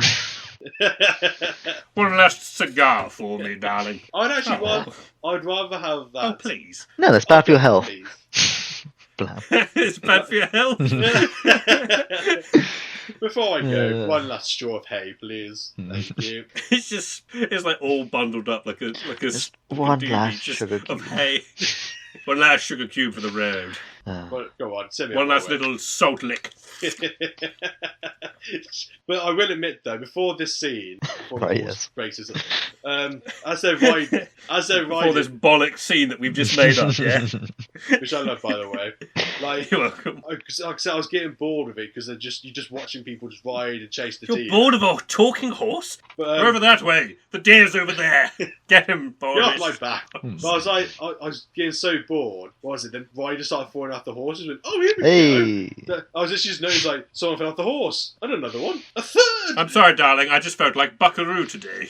It's too much to do. Why are they all Fuck it. falling off? I don't care. I was like, they're falling off. This is great. It got me interested again. But yes, it's Buckaroo season. Like, they don't have a horse. They need Buckaroo. But yeah, Tom breaks, not the horse, the Tom. Yes, Tom Jones. Tom Yes. Jones is how we got into singing. 'cause he He couldn't just, I was going to say, he's just sort of like the horse goes like, hello, darling. And Tom Jones just looks over like, that's not unusual. to be horse and someone. But yeah, he breaks his arm and he kind of like faints. He's like, it's fine. And he just falls. He's like, I don't think it's fine. I think that's bad. This is, but I'm not joking. Hopefully you appreciate this. So he's in bed. He's recovering. Like Sophie's talking to the woman that was like nursing him, and she's like, oh, he's a very lovely chap. He's very good looking. And Tom's eye just pops open. He's like, okay. And then what was it? Instead of being he just kind of grabs Sophie's arm, and Sophie acts like he's not awake. And the woman keeps going, "Oh yeah, he's very good looking around here." Like, I'm surprised. Like, most of the women get out. He's like, "I like this lady." But then the woman goes, so he's like, "What are you doing? Like, stop being an idiot." And you tell there's definitely some, secret flirtation going on. And I'm not joking. The next scene that takes place, I said flirtatious montage. I just did a list of what they did. I was like, okay. Again, it's like a 10-minute scene. I'm just imagining it with like Rocky music. And the horse in the background as well the entire time. The horse playing the violin. It's got better. I can play again. It's very good. Carry on, boy. Pipe in his mouth and Oh, everything. to be fair, because I put flirtation montage. This includes flower picking, boat riding, story reading, assing around (brackets donkey riding), berry picking, dancing, drinking the rain, dog chasing, kissing, horse riding. Oh. I'm back. I live again, boys. I'm back, boys. I shall prove myself. So, like, again, this is what I mean. Like, you get scenes which I kind of respect in a weird way, is how he doesn't just rush it. He actually takes a lot of time showing the affection towards each other. I was like, okay, I could have trimmed it down just a little bit there. I was like, there's quite a lot there. Considering he's broken his arm, like, should be taking it easy. So the scene after this, Tom's dad and his sister, they're on a wagon. They're on their way back to the house. They're laughing about good times, you know, like reminiscing about their childhood. And the horse gets spooked, speeds up. They're like, oh, we need to stop the horse. He's like, oh, he's not stopping. He's like, oh, he's speeding up. So, oh, no, we need to stop Where's the the horse. shotgun? What about Tom? I think Tom's over there. Go, Tom. get Tom. He's in danger. It's like, what's that horse? You say Tom Jones is in danger? That's exactly what I said, woman. We need to go now. So, no. There's speed limits there for a reason. Go at 30. No. Where we're going, we don't need speed limits. And he just veers off the track. 30 trots an hour. Please, God, no. He trots an hour. That's low and walking pace by a long way. My God, this horse is going 7 horsepower an hour. But as the horse is speeding, the wagon wheel comes off. Not the sweep. We can say as the horse is speeding, there's like another horse where just they're like a guy with a trumpet going like, hello, calm down, slow down. You're going way beyond the speed limit. I'll have to pull you over. Yeah, and he's like flashing like red and blues. He's You'll never stop me alive, copper. Like a police chase with just like a car and just a horse. That'd be fucking brilliant. But it's just how the wheel comes off, and so obviously the wagon itself just kind of like digs into the ground, and the two just fly off, and they smack their head, and like, oh, are they dead? Well, this is the thing. So think the bugger, says the horse. So it's like, no, the horse carries on. Away. Oh, the horse carries on. It doesn't stop. He went, oh, I'm just carrying on. It's like, oh, okay. Freedom. I was never here. And so run away! Run away! So yeah, I think Tom's uncle, his sister, she didn't survive it. So they're at her funeral, right, straight away. And then Sophie's dad just turns around and goes, "Oh, that's another one gone." It's like, and then a man approaches. I'm gonna say Tom's brother, like air quoting, like, you know, like a man approaches him. He goes, she wanted to have this letter, like to deliver to the father. He's like, oh, keep this letter just in case, and never to show it to everyone ever, because I'm that kind of guy. And the horse behind him's like, what are you pocketing there, Tom? I see you have a letter. What does it say? Read it to me in private, will you? Why am I picturing a horse with like a top hat and monocle? Like, what you got there? I was thinking he's more like a farmery flat cap waistcoat. He's got a smoking a pipe in his mouth. Like, what are you doing over there? Just the hoof just grabs the pipe. I see you putting that away, boy. Bring it back to me. No, he just whispers in his ear. You'll be next. I told you to have the shotgun years ago. You should have done I warned you. You should have stopped me when you had the chance. This is your consequences. Too late This now. is the consequences. It's too late for all of us. I've grown too strong for you, Tom Jones. It's not even to Tom. Oh, sorry, my monocle's on the one guy. Didn't see who you were there. So disregard all that. Oh, I'm sorry about that, boy. My apologies. The horse just pops its monocle. Oh dear. That's his disguise. He just pops it, like, throws the hat off and monocle, just acts like a horse again, like, okay, That's his disguise. Got a false beard, monocle, top hat. I'm a different horse, totally. there. So, that's enough of horse. I'm a sheep today, sir. I'm a horse in sheep's clothing. Meh. Meh, indeed. The father is suffering with a fever, though, after the accident. Oh no. But because he thinks he's going to die, he just goes around the room. So, like, he goes to, like, 2 carers or things. Like, you'll get some of my money. You'll get some of my money. Goes to Tom. You're definitely getting some of my money. And, like, oh, you also inherit this as well. And I think he just completely blanks his actual heir. You're like, like, surely you would think he would get something. So, obviously, that pisses off more. Yeah. And then, It pisses off the final 2 people in the queue is like the actual heir's like, how dare you? And also like, well, I never. I was set to inherit half of the estate. anymore. It's mine now. I will have fields to roll in. Yes. But luckily, though, the father doesn't die. So Tom is ecstatic. He's first like, yes, he's going to make it. He's made it. And he runs into like the room where the 2 tutors and his brother is like grieving the mother still. So he gets really drunk. He's like, oh, you know, father's alive. And his brother's like, but you know, my mom died, don't you? He's like, oh yeah. Horse just slowly goes away from the window like, it wasn't me. You haven't got me yet. dead. But they get into a fight though, so he's like, Tom starts to like, I think in it's weird way he tries to diffuse the tension by just like making it worse, like picking on him a bit. It's like, probably not pick on someone who's grieving who just lost a mother. Probably not the smartest idea when you're already drunk. They kind of like the tutors and the brother throw him out the house. It's like, just go away. Like you're such a mess. Go away. And I'm so imagining it like the Fresh Prince of Bel-Air where they throw jazz out the house. Being launched out from the front door. It's pretty much what they did, but they got Amazing. through. But they didn't have one Uncle Phil. They had to use 3 of them, so they're not as strong. Oh yeah, that's true. He's bedridden. Guys, you know, I forgot to mention one of the tutors. Right, I was like, he looks really familiar. You know, Dr. Strangelove. Yeah. You know the Russian that comes in and has like a little camera up, like in his leg, like a little camera. Yeah. Yeah, it's him. I was like, oh, but it's weird because obviously it's a British film. I was like, this feels really weird. Like I'm used to like his Russian accent kind of thing. I was like, well, this is just. I was going to say Dr. Strangelove was made in the UK as well. No, but I mean, like he played a Russian character though, didn't he? Oh, okay. Yeah, well, I see your point. No, I just say what I'm saying. Yeah. Yeah, exactly what you're talking about. Yeah. I was like, I knew he was familiar, but I just go places after looking at his IMDb and went, now I know who he is. So when Tom gets thrown out the house, he finds a wrench again. I got a wrench or the tram, whatever suits you, whatever suits you. Wenches, So- nicer. Wrench. The It dirty, sounds like she has a home. Yes. wrench. It sounds like a garage thing. So like there's Only if you say it wrong. It's a wrench. serving wench. You dirty wrench. You Just wrench. continues to fix like a screw top. He is that Greasy drunk, wrench. he goes to the garage. It's like fixing up his futuristic car in the 18th century. Oh, grease lightning. But because they. Bam Balam? Yeah.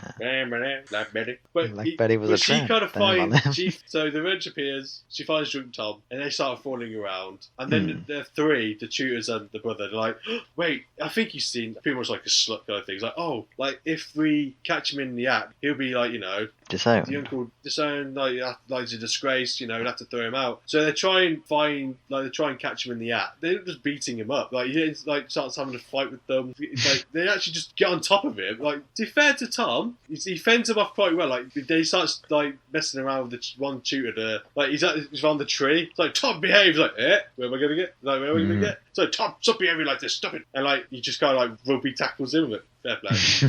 But then, like I said, he takes 3 of them again to give him to the ground and start beating him up. Like, not Uncle Phil's strength. That's pretty few. But then Sophie's dad comes to the rescue and like tells him, "Fuck off," you know. It's like stop beating on him. He takes him back to the house. But it's when you find out like later on he comes out like Sophie's dad obviously wants her to marry the brother. I think his name's Bliffin or something. It's like a weird name. Bliffin. Right. Bliffin or something. Yeah. But it's like, because Tom's technically, again, like I said, he's technically not the heir. So it's like, it wouldn't make sense. So it's like for their wealth as well. Because the father's like sister lives with them as well. And like they own a farm. So I think it's like they need the money. They need that wealth. And so Sophie's heart is already set, like marrying Tom. Obviously, after the flirtatious montage, of course, you know. Yeah. Oh, so yeah, after what they did with flower picking, boat riding, story reading, donkey riding, berry picking, dancing, drinking the rain, dog chasing, kissing, horse riding. So after all that, you know that Sophie wants to marry Tom. Yeah, he's the one. And so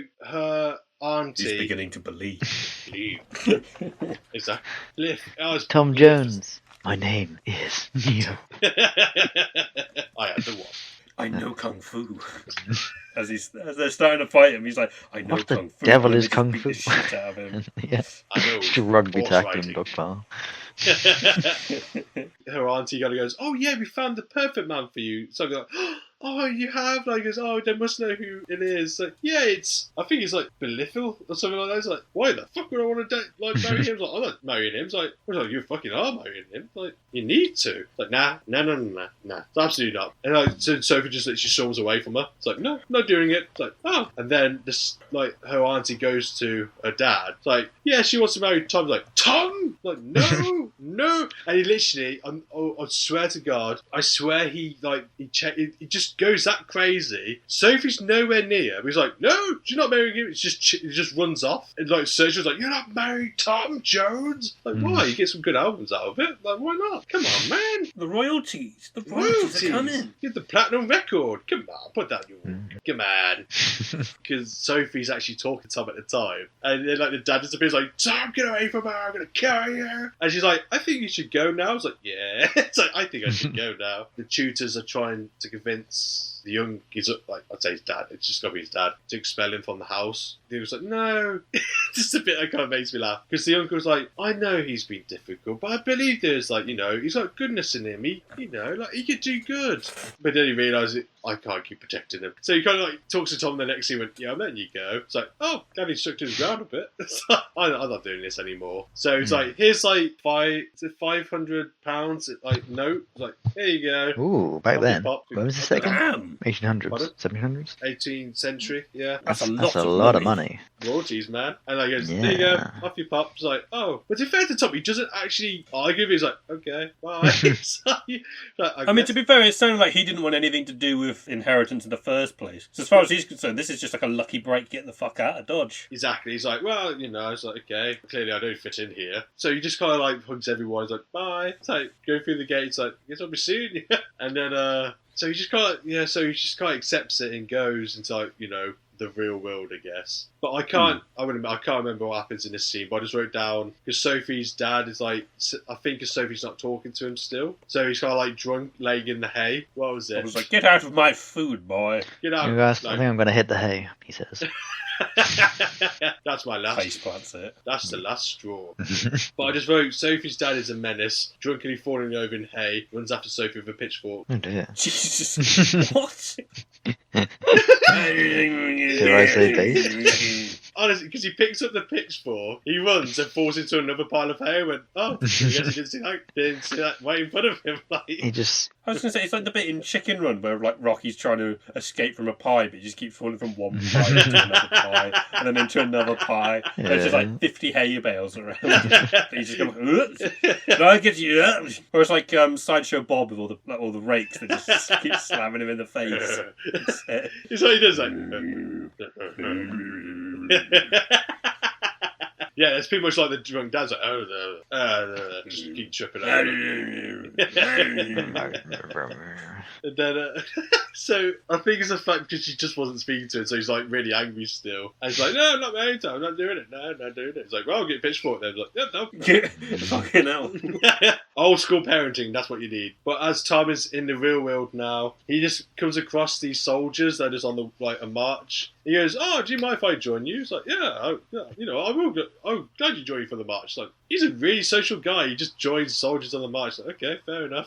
And so they go to like this tavern. They're like all drinking. They're doing like, salutes. And I think the captain, the leader's like, oh, would you like to make a speech, Tom? So, I'd like to dedicate this. They've only known him for 4 hours. Like, Tom, speech. Go on, speak for the soldiers, you wealthy man who's been shouted all his life. And he just kind of like makes a toast to Sophie. He's like, just beautiful girl Sophie. I forgot her saying name, sorry. But like one of the soldiers go, not these Sophie. Like, oh, I heard she's had a few lads round herself. And Tom just like goes, you were not speaking of her. No, like, oh, it's a nerve. Oh dear. And then I think Tom kind of like shouts at the guy, saying like, do not say crude things about Sophie. And then the soldier just throws like a glass cup at him. But it's what I find hilarious. I've never seen karma work so fast. He throws a glass cup at Tom's face, and then like the guy's like, oh, that's quite funny. Then the captain's like, that's a violation and that's a hanging. So off with you. He's like, oh,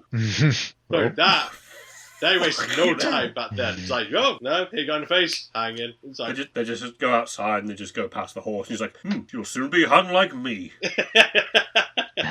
He cuts to Sophie. She's secretly running away from home. She literally just jumps out the window, and that woman who's nursing Tom, it's kind of like I'm going to say psychic kind of thing. Like they just ride off quietly in the night. It's like a servant, would you say? Maid? Oh, it's not a psychic. But they seem like best friends, though. Yeah, I was going to say, that's fucking weird. She's like, but they fight crime. They fight evil, lad.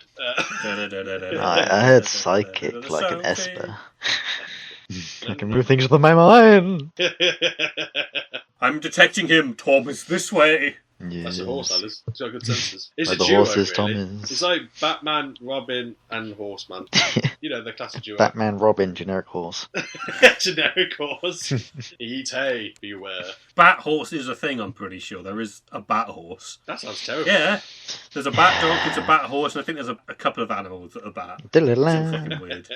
Batwinch. But then Tom wakes up, after a glass to the face, which is always nice. A woman comes in, just shoves him awake, like while the barmaid's like, "Oh, you need to get up, like you soldier and everything, you never pay your tab and everything." He's like what the fuck? It's like, I just got a glass to the face. Like, I don't know what's going on. And she's like, "Oh, your soldier friends left and everything." Like, because apparently while your soldier friends escaped from the cell, because while the other barmaid just let him go. It's like, oh, that sounds like a clever idea. So Tom's like, okay, well, what do? Because I'll pay, because I got 500 pounds, I'd happily pay. And this bit I did not expect. So he's just searching his pockets. Went, where is it? I had to find. It's like, oh, all you soldiers exactly the same. You never had the money. He's literally frantically searching for his money, and he turns to the camera, like, where is it? It's like I don't know where the money. Where did it go? And he's kind of asking us, like, dude, who came in here? It's like, I did not expect a fourth wall joke in this. It's the way it is. It's like, okay, it's kind of thrown me off guard a bit. So it turns out obviously someone stole his money, and then he gets kicked out. He went, okay, and then again off on his travels in this cruel, lovely world. But then he finds the guy, the soldier that threw a glass at him. He's hanging the woman. He's trying to hang a woman who helped him escape. Oh. I was like, I don't think that's how you should repay people, but okay. But Tom intervenes, he saves her, and the guy whacks out his sword. You're like, oh, fuck. And all Tom has got is a stick. Like, this isn't going to go well. Impale him with a stick. But he managed to get the upper hand, though. There's a bit of brawling around, but then Tom gets the sword, and you just see him stab it down. You're like, oh, did he just end this guy's life? Nice. No. Right between the legs, right near where he's hung. But he's sound, he's safe and sound, but he runs away, and then he kind of helps a woman, dresses the woman up again. I don't know what I say again. Just dressed, puts her clothes on. So, well, I'm going to Upton, so I'll be on my way. And she just kind of follows him. Yeah, that's the one. Oh. You know the one, the local, I do. So she just follows him. He kind of reminds me of Life of Brian, knowing they just start following him. So, is this going to be a thing, Life of Brian Forrest Gump, when people just start following him on his journey? He's some kind of prophet kind of thing? It doesn't end like that. I was like, I was really hoping it would. But she just kind of follows him. She's just smiling behind him. He's like, I don't know what to do. It's like, okay. But they get to Upton, and the two, I think her name's Miss Walters or Miss Waters, and they're just sitting eating food. Again, it's another scene where you're just watching people. They're just eating food, where Tom's just, I think because he's so hungry, he's just scoffing down food. But Miss Waters is just eating food very seductively. And so he's kind of watching, he's like a kid, like a teenager, he's just got his eyes wide, just chewing on his chicken and everything, his crab. And she's very slow and seductive. It goes on for 5 minutes. It's just quite funny. What? Yeah, it's a very... It's a very strange scene. It's no talking whatsoever. It's just them eating. And Sophie's on her way to London, but on the road she bumps into her cousin Harriet, and Harriet's like, "Oh yes, I'm going to London as well. I'm running away from my husband." It's like, "Oh, okay." It's like, why? But so she's like, "Yeah, I'm real happy. Get in the carriage. We'll drive you down to London, sure." So Tom and Miss Waters go to their room, where they're rented out the room. And then this man comes in, furious, "Have you seen my wife? I know she's here somewhere." This one of the people, we've seen a man, and he was with a woman. He's like, "Where do you go?" He's like, "Up there." A man just goes up to the room, and he just starts attacking Tom. "Got my wife, got my wife." And Tom's like, "What the hell is going on?" And then, as that commotion's going on, Sophie and her cousin Harriet arrive at the Upton place as well, and they just hear the shouting, and Harry's like, "Oh, that's my husband." He thinks he's here. And so the husband's attacking Tom, thinking he's Harry, and Tom's getting attacked. And then other people start coming into the room. It's like, what the hell is going on? It's like, "Oh, we see my wife." It's like, "It's not your wife. No, nothing like her." And then it's just a little speed up thing as well. Knowing people run in films, it's just a little crazy thing, Benny Hill kind of thing. He just run, and again, he runs off, and he stops to the camera. He's like, "Help!" He just looks to us like, "Help!" And he just runs off again. He just gets getting chased. Oh yeah, then Sophie's dad appears as well, because obviously with a pitchfork. Probably, yeah. I think he actually. He's like, "Oh, where's my Sophie?" Everyone just comes to the same place. What is it? He runs back upstairs. He closes the door.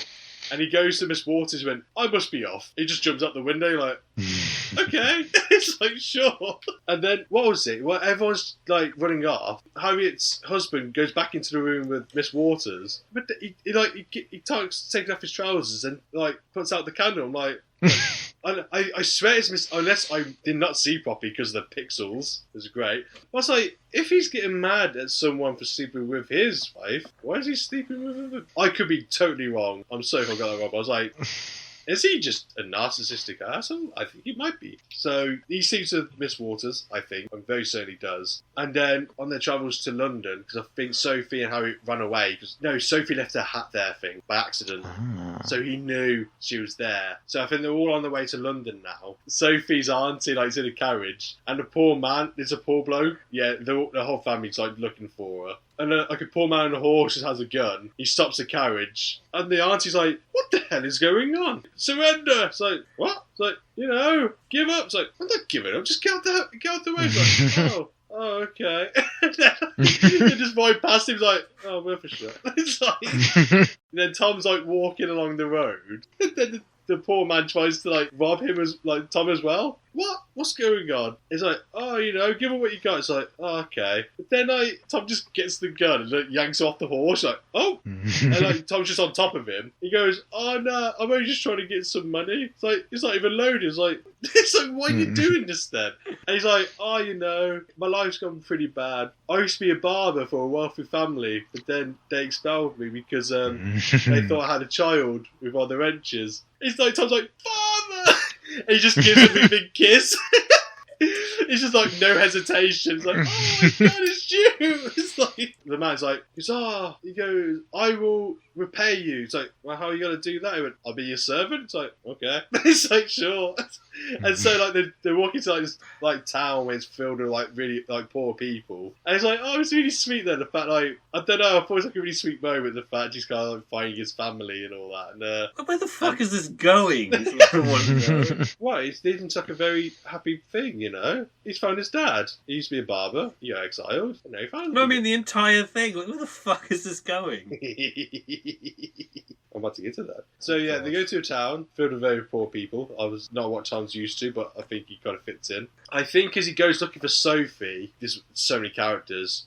I think it's Sophie's cousin. Like, I don't know if it's Harriet's mother. A lot happens. I could be completely wrong. So it's like a very fancy place. So Tom kind of like is outside looking for her, and Harriet's mother kind of spots him. So, oh, okay, I think I know who this Tom Jones could be then. And so, because she knows Tom Jones is in London, she invites him to a mask ball. So he's like, oh, so I can get back in there. So like he disguises himself, hide himself, and then sneak back in pretty much and try to speak to Sophie. So what happens is he goes to the mask ball. And then Harriet's mother, I think it's Harriet's mother, is there. And so I think she kind of like says like, oh, if you want to speak to Sophie, you need to do such and such. But then what I get confused with is the next scene, the mother, like Harriet's mother goes through rooms and leads to a bedroom. And then Tom follows her and they kiss. Then the next scene, the following day, he's making sure he's got his own suit tailored. So, oh,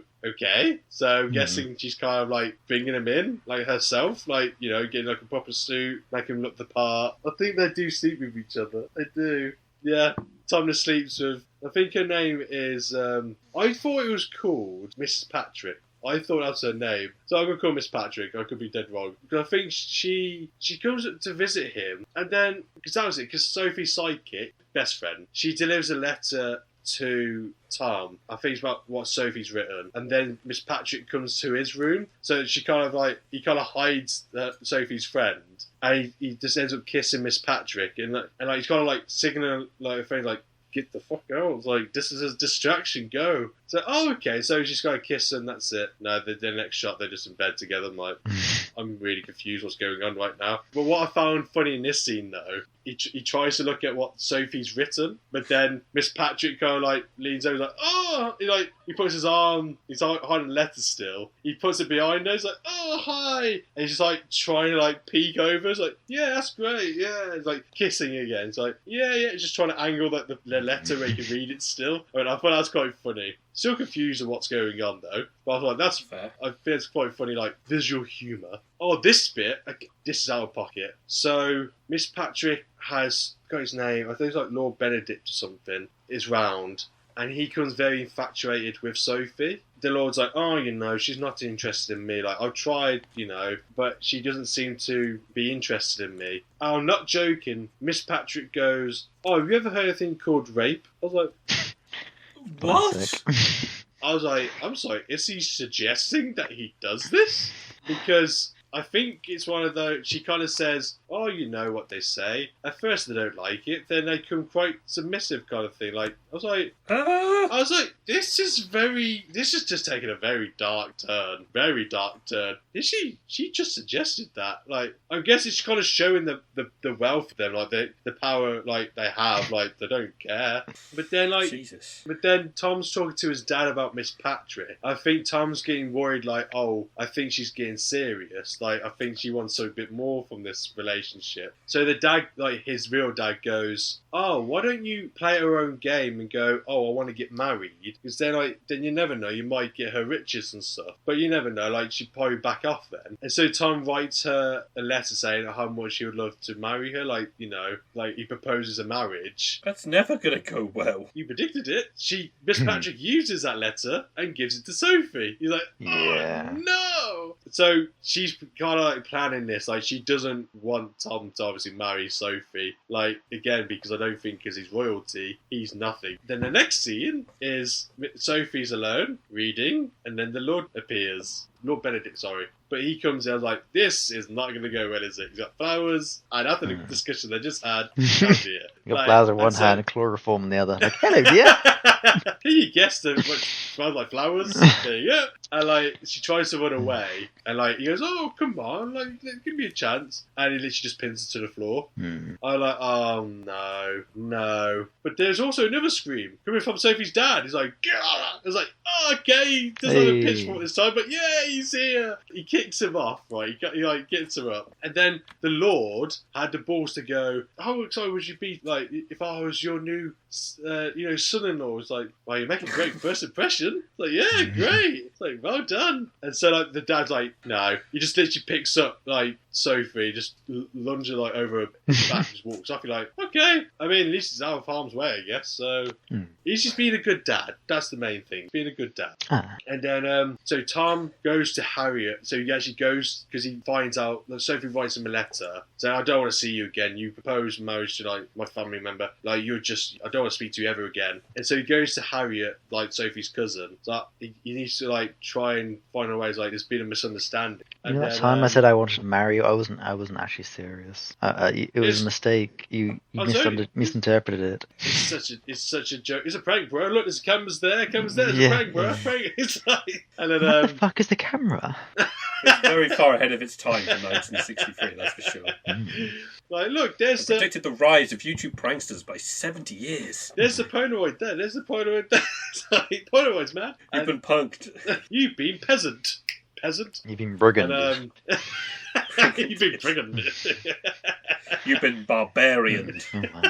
But I think Harriet gives Tom advice. He's like, thank you, Harriet. He walks up the house, and guess who he bumps into? Sophie. Harriet's husband. The brother. Oh, not again. He's like, Tom literally goes, I hope there's no hard feelings between us, like from before. He goes, you just came from my house. You asked you were my wife. It's like, oh, no. And like, they just like, he walks up with swords, like, okay. He starts attacking Tom. It's like, oh, God. And then, unfortunately, Tom actually does get the sword and stabs the husband. It's like, I was like, oh, I thought he was going to miss again. I was like, oh, no. But there's something, it's very minor, I forgot to say. It only gets introduced into, like, comes big thing in this bit. While the royals have, like, two people spy on Tom, they don't appear very often. But it's like, it's not until this bit where they see Tom kill the husband. They're like, oh, they start stirring shit. They're like, oh, what did you try to rob him for? Like, why did you kill him? It's like, I did it. Like, Tom's like, I literally tried to do nothing. He just attacked me. And so, like, because they stirred so much shit and everyone else started coming around. Like, oh, he's a murderer. He should be done. He should be hanged. So Tom gets arrested. Oh. Yep. Because you killed someone, you're due to hang. He's like, shit. Yeah. Okay. Out this one. No, this way. No. So Miss Walters gets dragged into it again, and so I think they're saying, "Oh, that you may know this person." Basically, the letter comes back this into man in my life. I've never seen this man before in my life. Don't know what you want about. So she gets caught, like, you know, contacted, like, to come in, like, about the situation. But then Tom's uncle, like, adopted dad, comes in, and, like, so he goes, "Oh, you must have heard about Tom then." He's like, "No, actually, just hear about, like, you know, my son marrying Sophie." It's like, oh shit, yeah, Tom's gonna get hanged, kind of thing. The letter gets brought up again, and goes, oh, like, they go to, like, this little office place, and they're talking, like, and then Miss Waters comes in, like, "Oh, you know this woman, don't?" And, like, the uncle's like, "Oh, I remember Miss Harriet, yeah." It's like, and so, like, the bloke that gave the letter, like, "Oh, did you not, you know, receive the letter? Like, 'cause if you two only just meet it again now, so I thought you received the letter." And they're like, no, I haven't got no letter." And then they kind of turn to his son, Billy. It's like, "I may have took the letter for safekeeping," and so.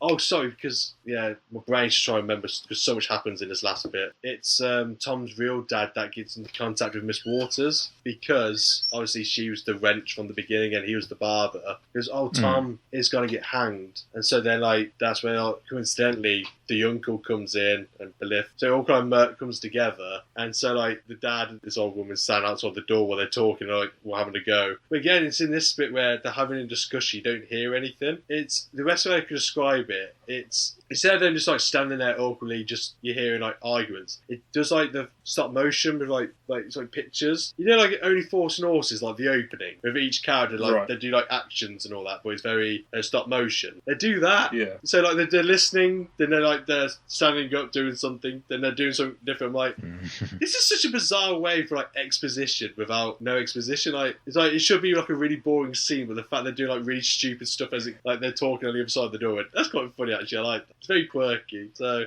right. But then afterwards, it's revealed that apparently it turns out the letters explains the fact Tom is actually part of the family. So the baby wasn't a child of the barber or anything. It's actually the child of his uncle's sister. Oh. So right. It turns out he actually is an heir. And so they're like, oh, fuck. It's like, okay, so he actually was part of the family all along. Like, what the fuck is going on? And then they have to try, like, they go to where Tom was kept, like, in jail before he's hanging. They're like, oh, like, the uncle, like, well, I was real, like, his uncle. Like, he goes, oh, I got a release for Tom Jones. Like, he needs to be released. He's like, Tom Jones? Well, listen, no, hours ago. He's like, shit. It's like, fuck. And so, like, he's just actually on a carriage on his way to his hanging. He's like, oh, fucking great. It's like, here we go. And then, what was it? Yeah, they get him in the noose and everything. You're like, oh, fuck. Yep, goodbye, Tom Jones. Any last songs requests? It's not usual to hang anyone. So literally, why,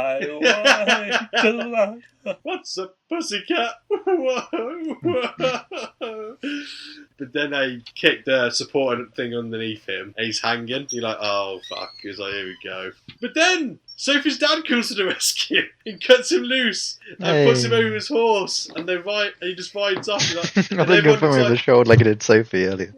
He's like, come on, you go over here, come on. But what makes me laugh though is the fact everyone in the crowd's like, yeah. And then when he gets cut loose, went, oh, and they just all walk off. Like, okay. So I love how nonchalant that was. Cuts like him and Sophie in back in the house, I guess, and like, oh, get to marry you. Like, I love you so much. And then they kiss, and it's the end. Yeah. And credits roll. It's like, sex bomb.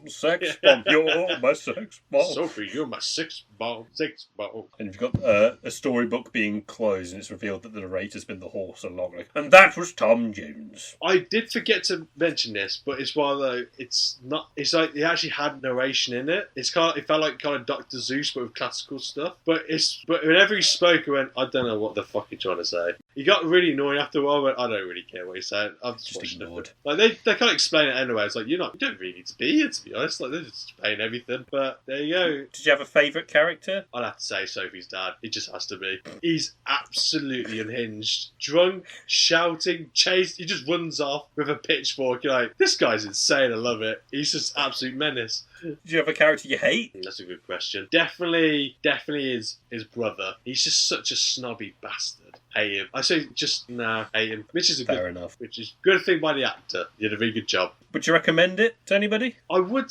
No, I would, because... You would? I would, because when I first started it, I was like, this isn't gonna be for me. Like, when I watched the first hour, I kind of broke it up a bit, just like make sure I was taking it. So, watched the first hour the one day, and I was like, I don't know how I feel about this film. I don't feel like I'd rush back to it. But then it's when it starts introducing like the comedic moments, like him fourth wall breaking, then like the Benny Hill like chasing, and like the weird exposition like photos, and like this. I was like, there's so much to this film I did not expect. They're like, you know what? It's quite an interesting watch. So I think I would like recommend it, to be honest. Very unique filmy. Like again, like the silent film beginning where everything's just like title cards when they're talking. I'm like, it's just going to be like a 2 hour like silent film. Like, okay. Strange. And then give me 4 words that describe how it made you feel. Like a horse with a broken leg. I was gonna say like a broken wagon. Put me out my misery. I'd say a drunken man pitchfork. Drunken man's pitchfork. Because it's ludicrous. This film is ludicrous. That's how it made me feel. Nice. Right. So let's get on to some of those silly reviews that I found. Oh, God. You ready for some of these? Always. We'll start with some of the Dave the Diver ones, I think, because that's the ones I got first on my list. Can you please say let's dive into these reviews? Okay, let's dive into these reviews. Happy? Happy, thank you. I'm not going to cut any of that context out. So Just me shyly asking the Yeah. DJ, I got a request. yeah, and me just going like, oh, yeah. So disheartened. I don't want to afterwards. break this kid's dream, so... This one's a recommended review by Oguzan. Oguzan. Dr. Bacon rewarded me with a bottle of olive oil for discovering mysterious ancient sea people. Nice. Yeah, I remember that. I think. Yep, this one's another recommended one by Pinu. Subnautica. We don't want guns in our game because we want players to respect the beautiful ocean. Yeah. Chad Dave the Diver. You want to hunt tuna with an M32 grenade launcher? Go for it, King. Yeah, And there's an let's ASCII go. art Go for it. Chad face afterwards. Yeah. Go for it, kid. Another recommended one by Don Chiquita. Like Stardew Valley, but instead of Grandpa, you do it for the Samuel L. Jackson sushi chef and president of the Czech Republic, Captain Cobra Pavel. Yeah.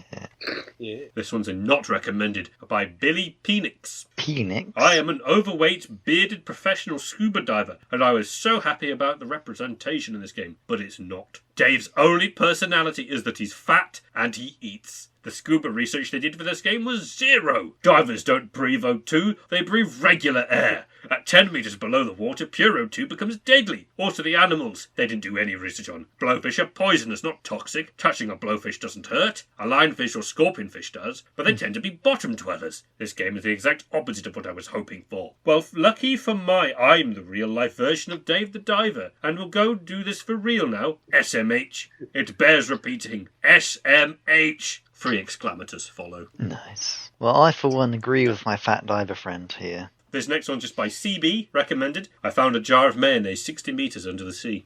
Yeah. That's it.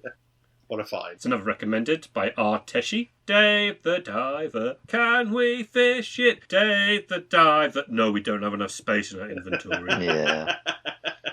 Yeah. That's it from the Steam reviews. Next, I've got 2 Metacritic reviews. First one is 4 out of 10 by Epoch. Mediocre at best. The first part of the game is great, then it throws itself into a pile of shit while doing a backflip. The rest of the game is so bad it has 92,729,119 mechanics that just ruin the game.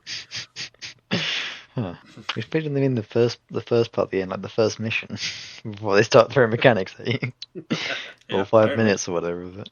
And then we've got an 8 out of 10 by Taco1306. It's a nice summer game with a nice story. After 14 hours, I had enough because of the mermaids. That's right, I played 14 hours and I was done. 8 out of 10. It's a mermist. Yeah. Yes. Yeah, Then this one's an IMDb review. So here's a 10 out of 10 review. Money well spent. Clearly a creation of love. The time and effort put into this indie game is clear to see. Jam-pack it with unexpected content and hidden details and on-topic messages. I've played a lot, but not to competition. The game is a lean RPG, no filler. Everything has purpose and relevance. Happily paid for the DLC. The game is that good. Downside is that one of the DLC is no longer available. Hopefully this is rectified. Other developers could learn a thing or two from taking care of their art and doing it the justice it deserves, as opposed. Here is a clear example of how good games can be when that's done. More games like this, please. I'd rather play indie games this good than AAA junk like a 19th installment Assassin's Creed. This is not an indie game. It's not an indie game, yeah. It's not an indie game. Indie is independent. This was made by a company that was created as a subdivision of a big Korean network. A big company in Korea made a subdivision, and then this is the first game that they released. The vibe feels like an indie game, sure,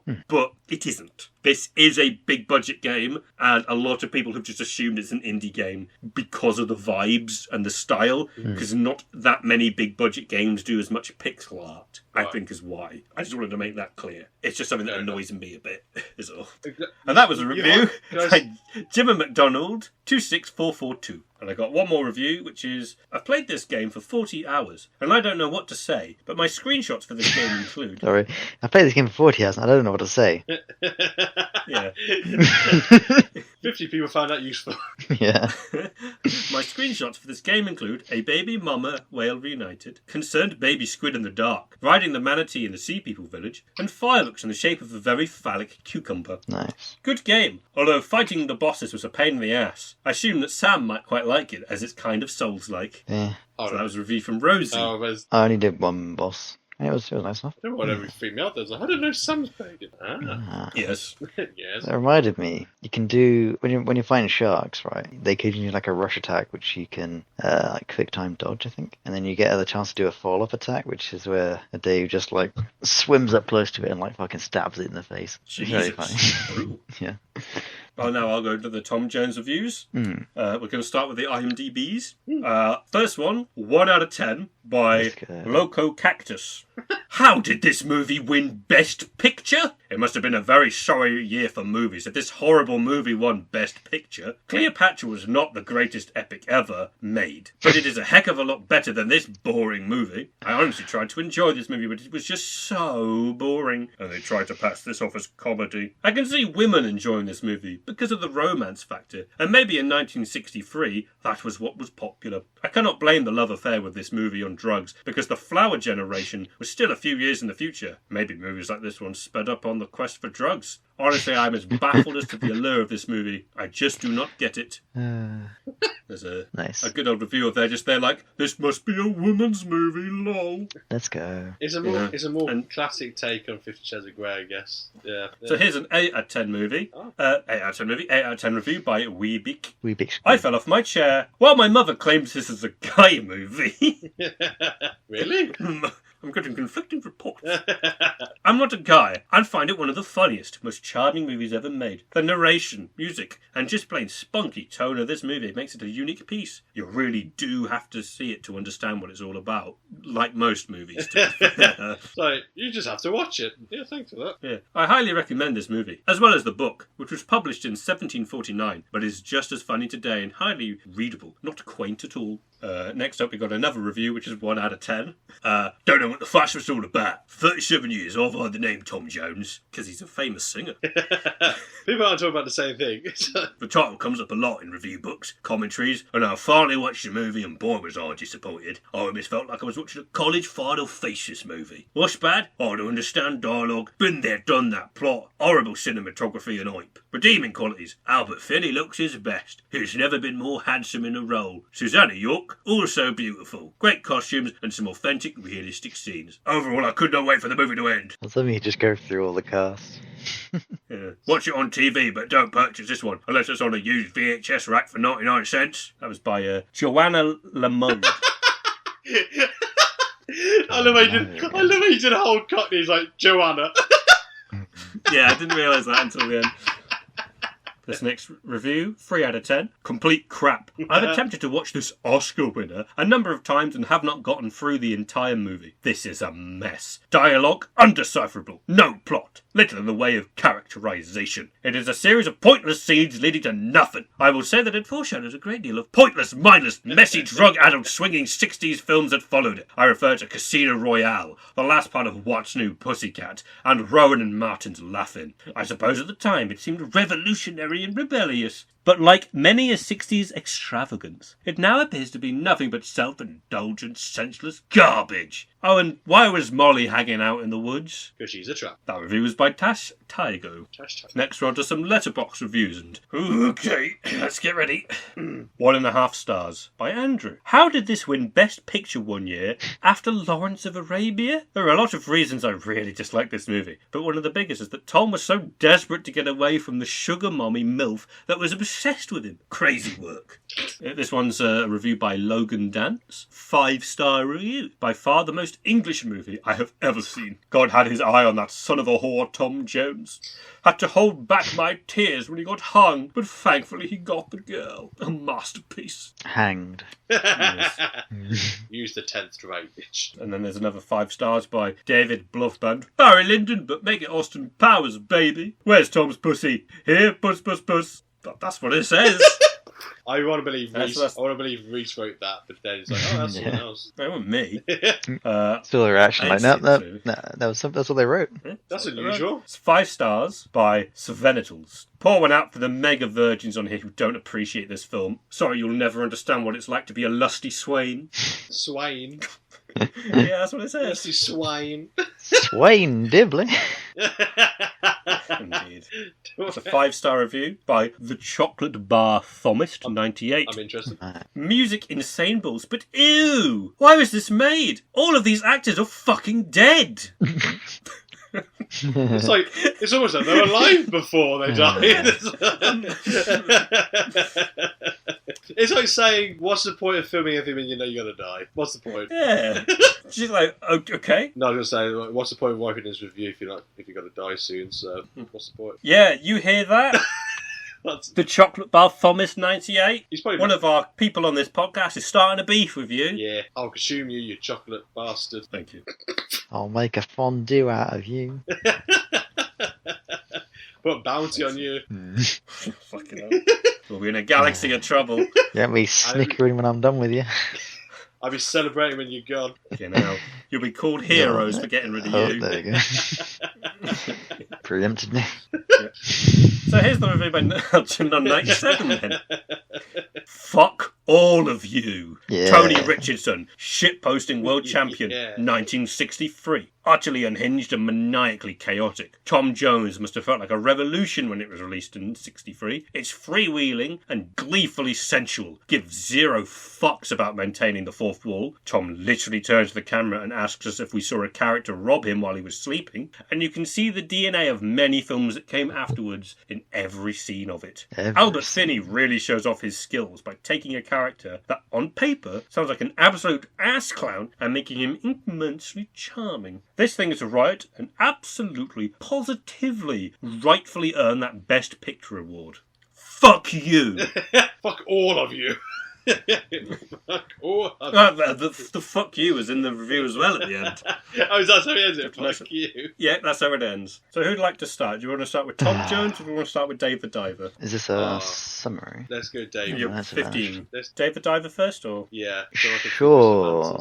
Out of 5 for story then. 3. So I like the characters, I like the writing, I like the story seems to be going, but it's kind of just constantly interrupting the gameplay, which kind of, brings it down from like a 3.7 to a 3.3, which is a 3. Right. Yeah. Gameplay? It's a 3. It's competently done, but it's not hugely interested in it. Although I was getting more interested in it towards the end of how much I played it. Fair enough. Hmm. And design? Yeah, it looks great. So for creatures are well animated. The cutscenes are stylish. They got little custom ones for the guy like crafting things. He got that animation, that sort of thing. That seems to pop up for quite a few different characters. It's cool. Yeah. Fair enough. Yeah. That's a 10 out of 15 then for Yeah, it. respectable. So, Tom Jones. Don't really like the singer, but I saw him live by accident. If you did, that go down story. Well, I mentioned it earlier. It's in the segue, mate. Oh, did you? You left in disgust. Yeah. Oh, I did not hear that. I'm so sorry. That's like how I brought you in. Is that what you said? Oh, Yeah. I was getting my notes up like shit. That is gonna be me. I just assumed you're talking gibberish, to be honest. So the story for Tom Jones? I'll probably have to say 3. 3? It's either going to be 2 or 3, to be honest. There's always a 0. It's always pushing to put it as a 0, aren't you? it's one of those, the story's simple enough, but then it's just some of the stuff that happens in it, I'm like, why would they do this? Why is the character doing that? More or less like, yeah, it's not a perfect score, but it's not a perfect story either, so... Design? Well, I consider I was listening to the worst quality ever, and watching it on the worst quality ever. It looked alright. I'd say probably a 4. 4. I mean, it looked, the pieces and like it's like actually, my change to a 3. I feel I can't properly judge it because the quality wasn't great. It was alright. It was okay. Fair enough. And character? To be fair, I'm gonna say 2 for this one. It's because 2. It's because don't get me wrong. They have great moments, but they're not. They're all very pretty much one-dimensional. Really, it's not. Yeah. It's nothing amazingly happens with them. They're just as they are. It's like okay, so no change, nothing. Okay, yeah. So 9 out of 15 on that. That means I win. Yeah, that's how it works. It's like the Auntie Donna sketch of the Not Two Crosses. Yeah. Just handshake. It's like, no. Okay, now. Good, no. Now to get it, so they're potentially competing, all working together. It's up to you. What you guys think the link between the two is? I have no idea.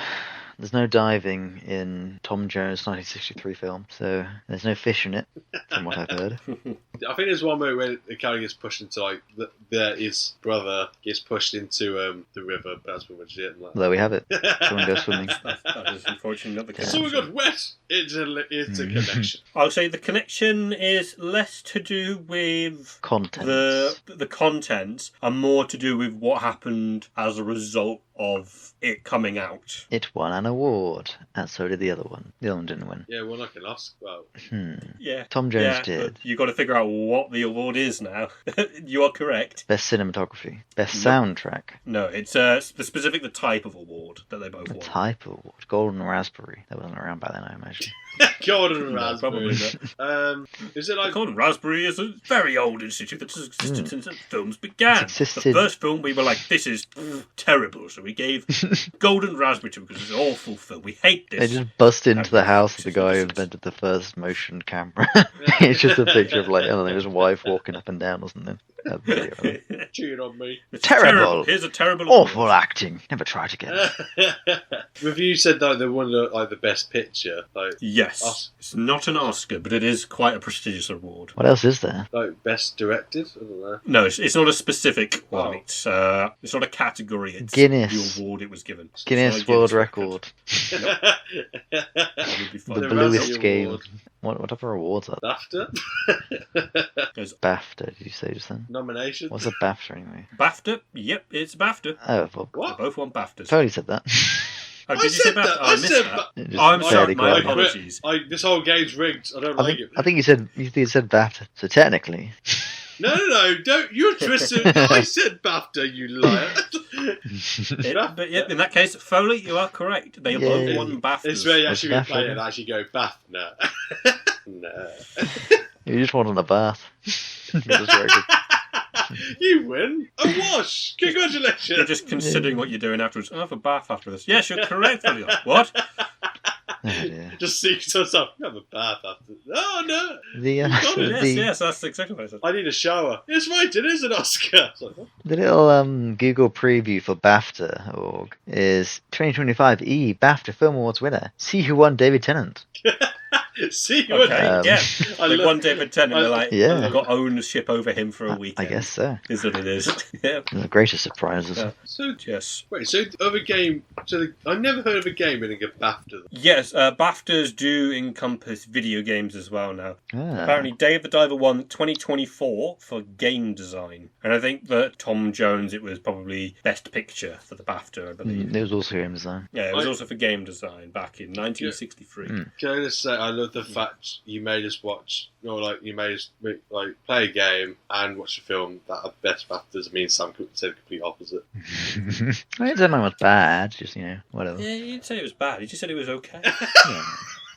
Not BAFTA worthy, but yeah, sure. I find it really funny. It's like, yeah, I don't think so. Yeah, So. it won Best Film from Any Source and Best British Film. Oh. Oh, and Best British Screenplay. So it won Really? multiple BAFTAs. It Yeah. had some fucking plot hole. It brings up nothing about the pregnant girl. Fuck that. Whoops. So the best way to get an Oscar is to leave as many plot holes in your story as possible. Unless Apparently- You cut out for all of that. The best way is, and then just silence followed. no, that. that's Yeah, silent probably film. good enough. Yeah, it's a silent, Silent film. Yeah, people It's my a point. silent movie by Mel Brooks. No, Is that like epic? That was movie? funny. Oh. No, that's a good. It's good. It's the Ah. difference. epic movie is not so epic. Yeah. Mm. We're the pirates Fucking of the awful. Caribbean. Caribbean. Yeah.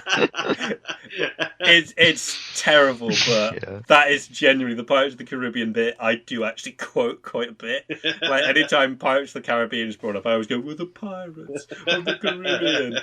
That could be Oscar worthy. Yeah, that single joke Yeah. and nothing else. Yeah. Like that film is so fucking bad. That and just kneel for the Queen, and then he just like slams the guy in the fucking knees. That bit gets me as well. I love that bit. It's so stupid. Anyway, that probably wraps it up for the podcast this time. Yeah. Yeah, thanks for listening. Thanks for your ears. If you did, if you didn't, I guess you won't hear this. But fuck you anyway. Oh. You will. He still read a Yeah. review from that guy where he said, fuck you, and fuck you everyone. Yeah. But I'm not. Fuck you. Fuck you. I don't have your stone. And fuck you anyway. Fuck you, everyone. Get the fuck out of here. But no, thanks for listening. Christ. Bye. Bye. Bye-bye.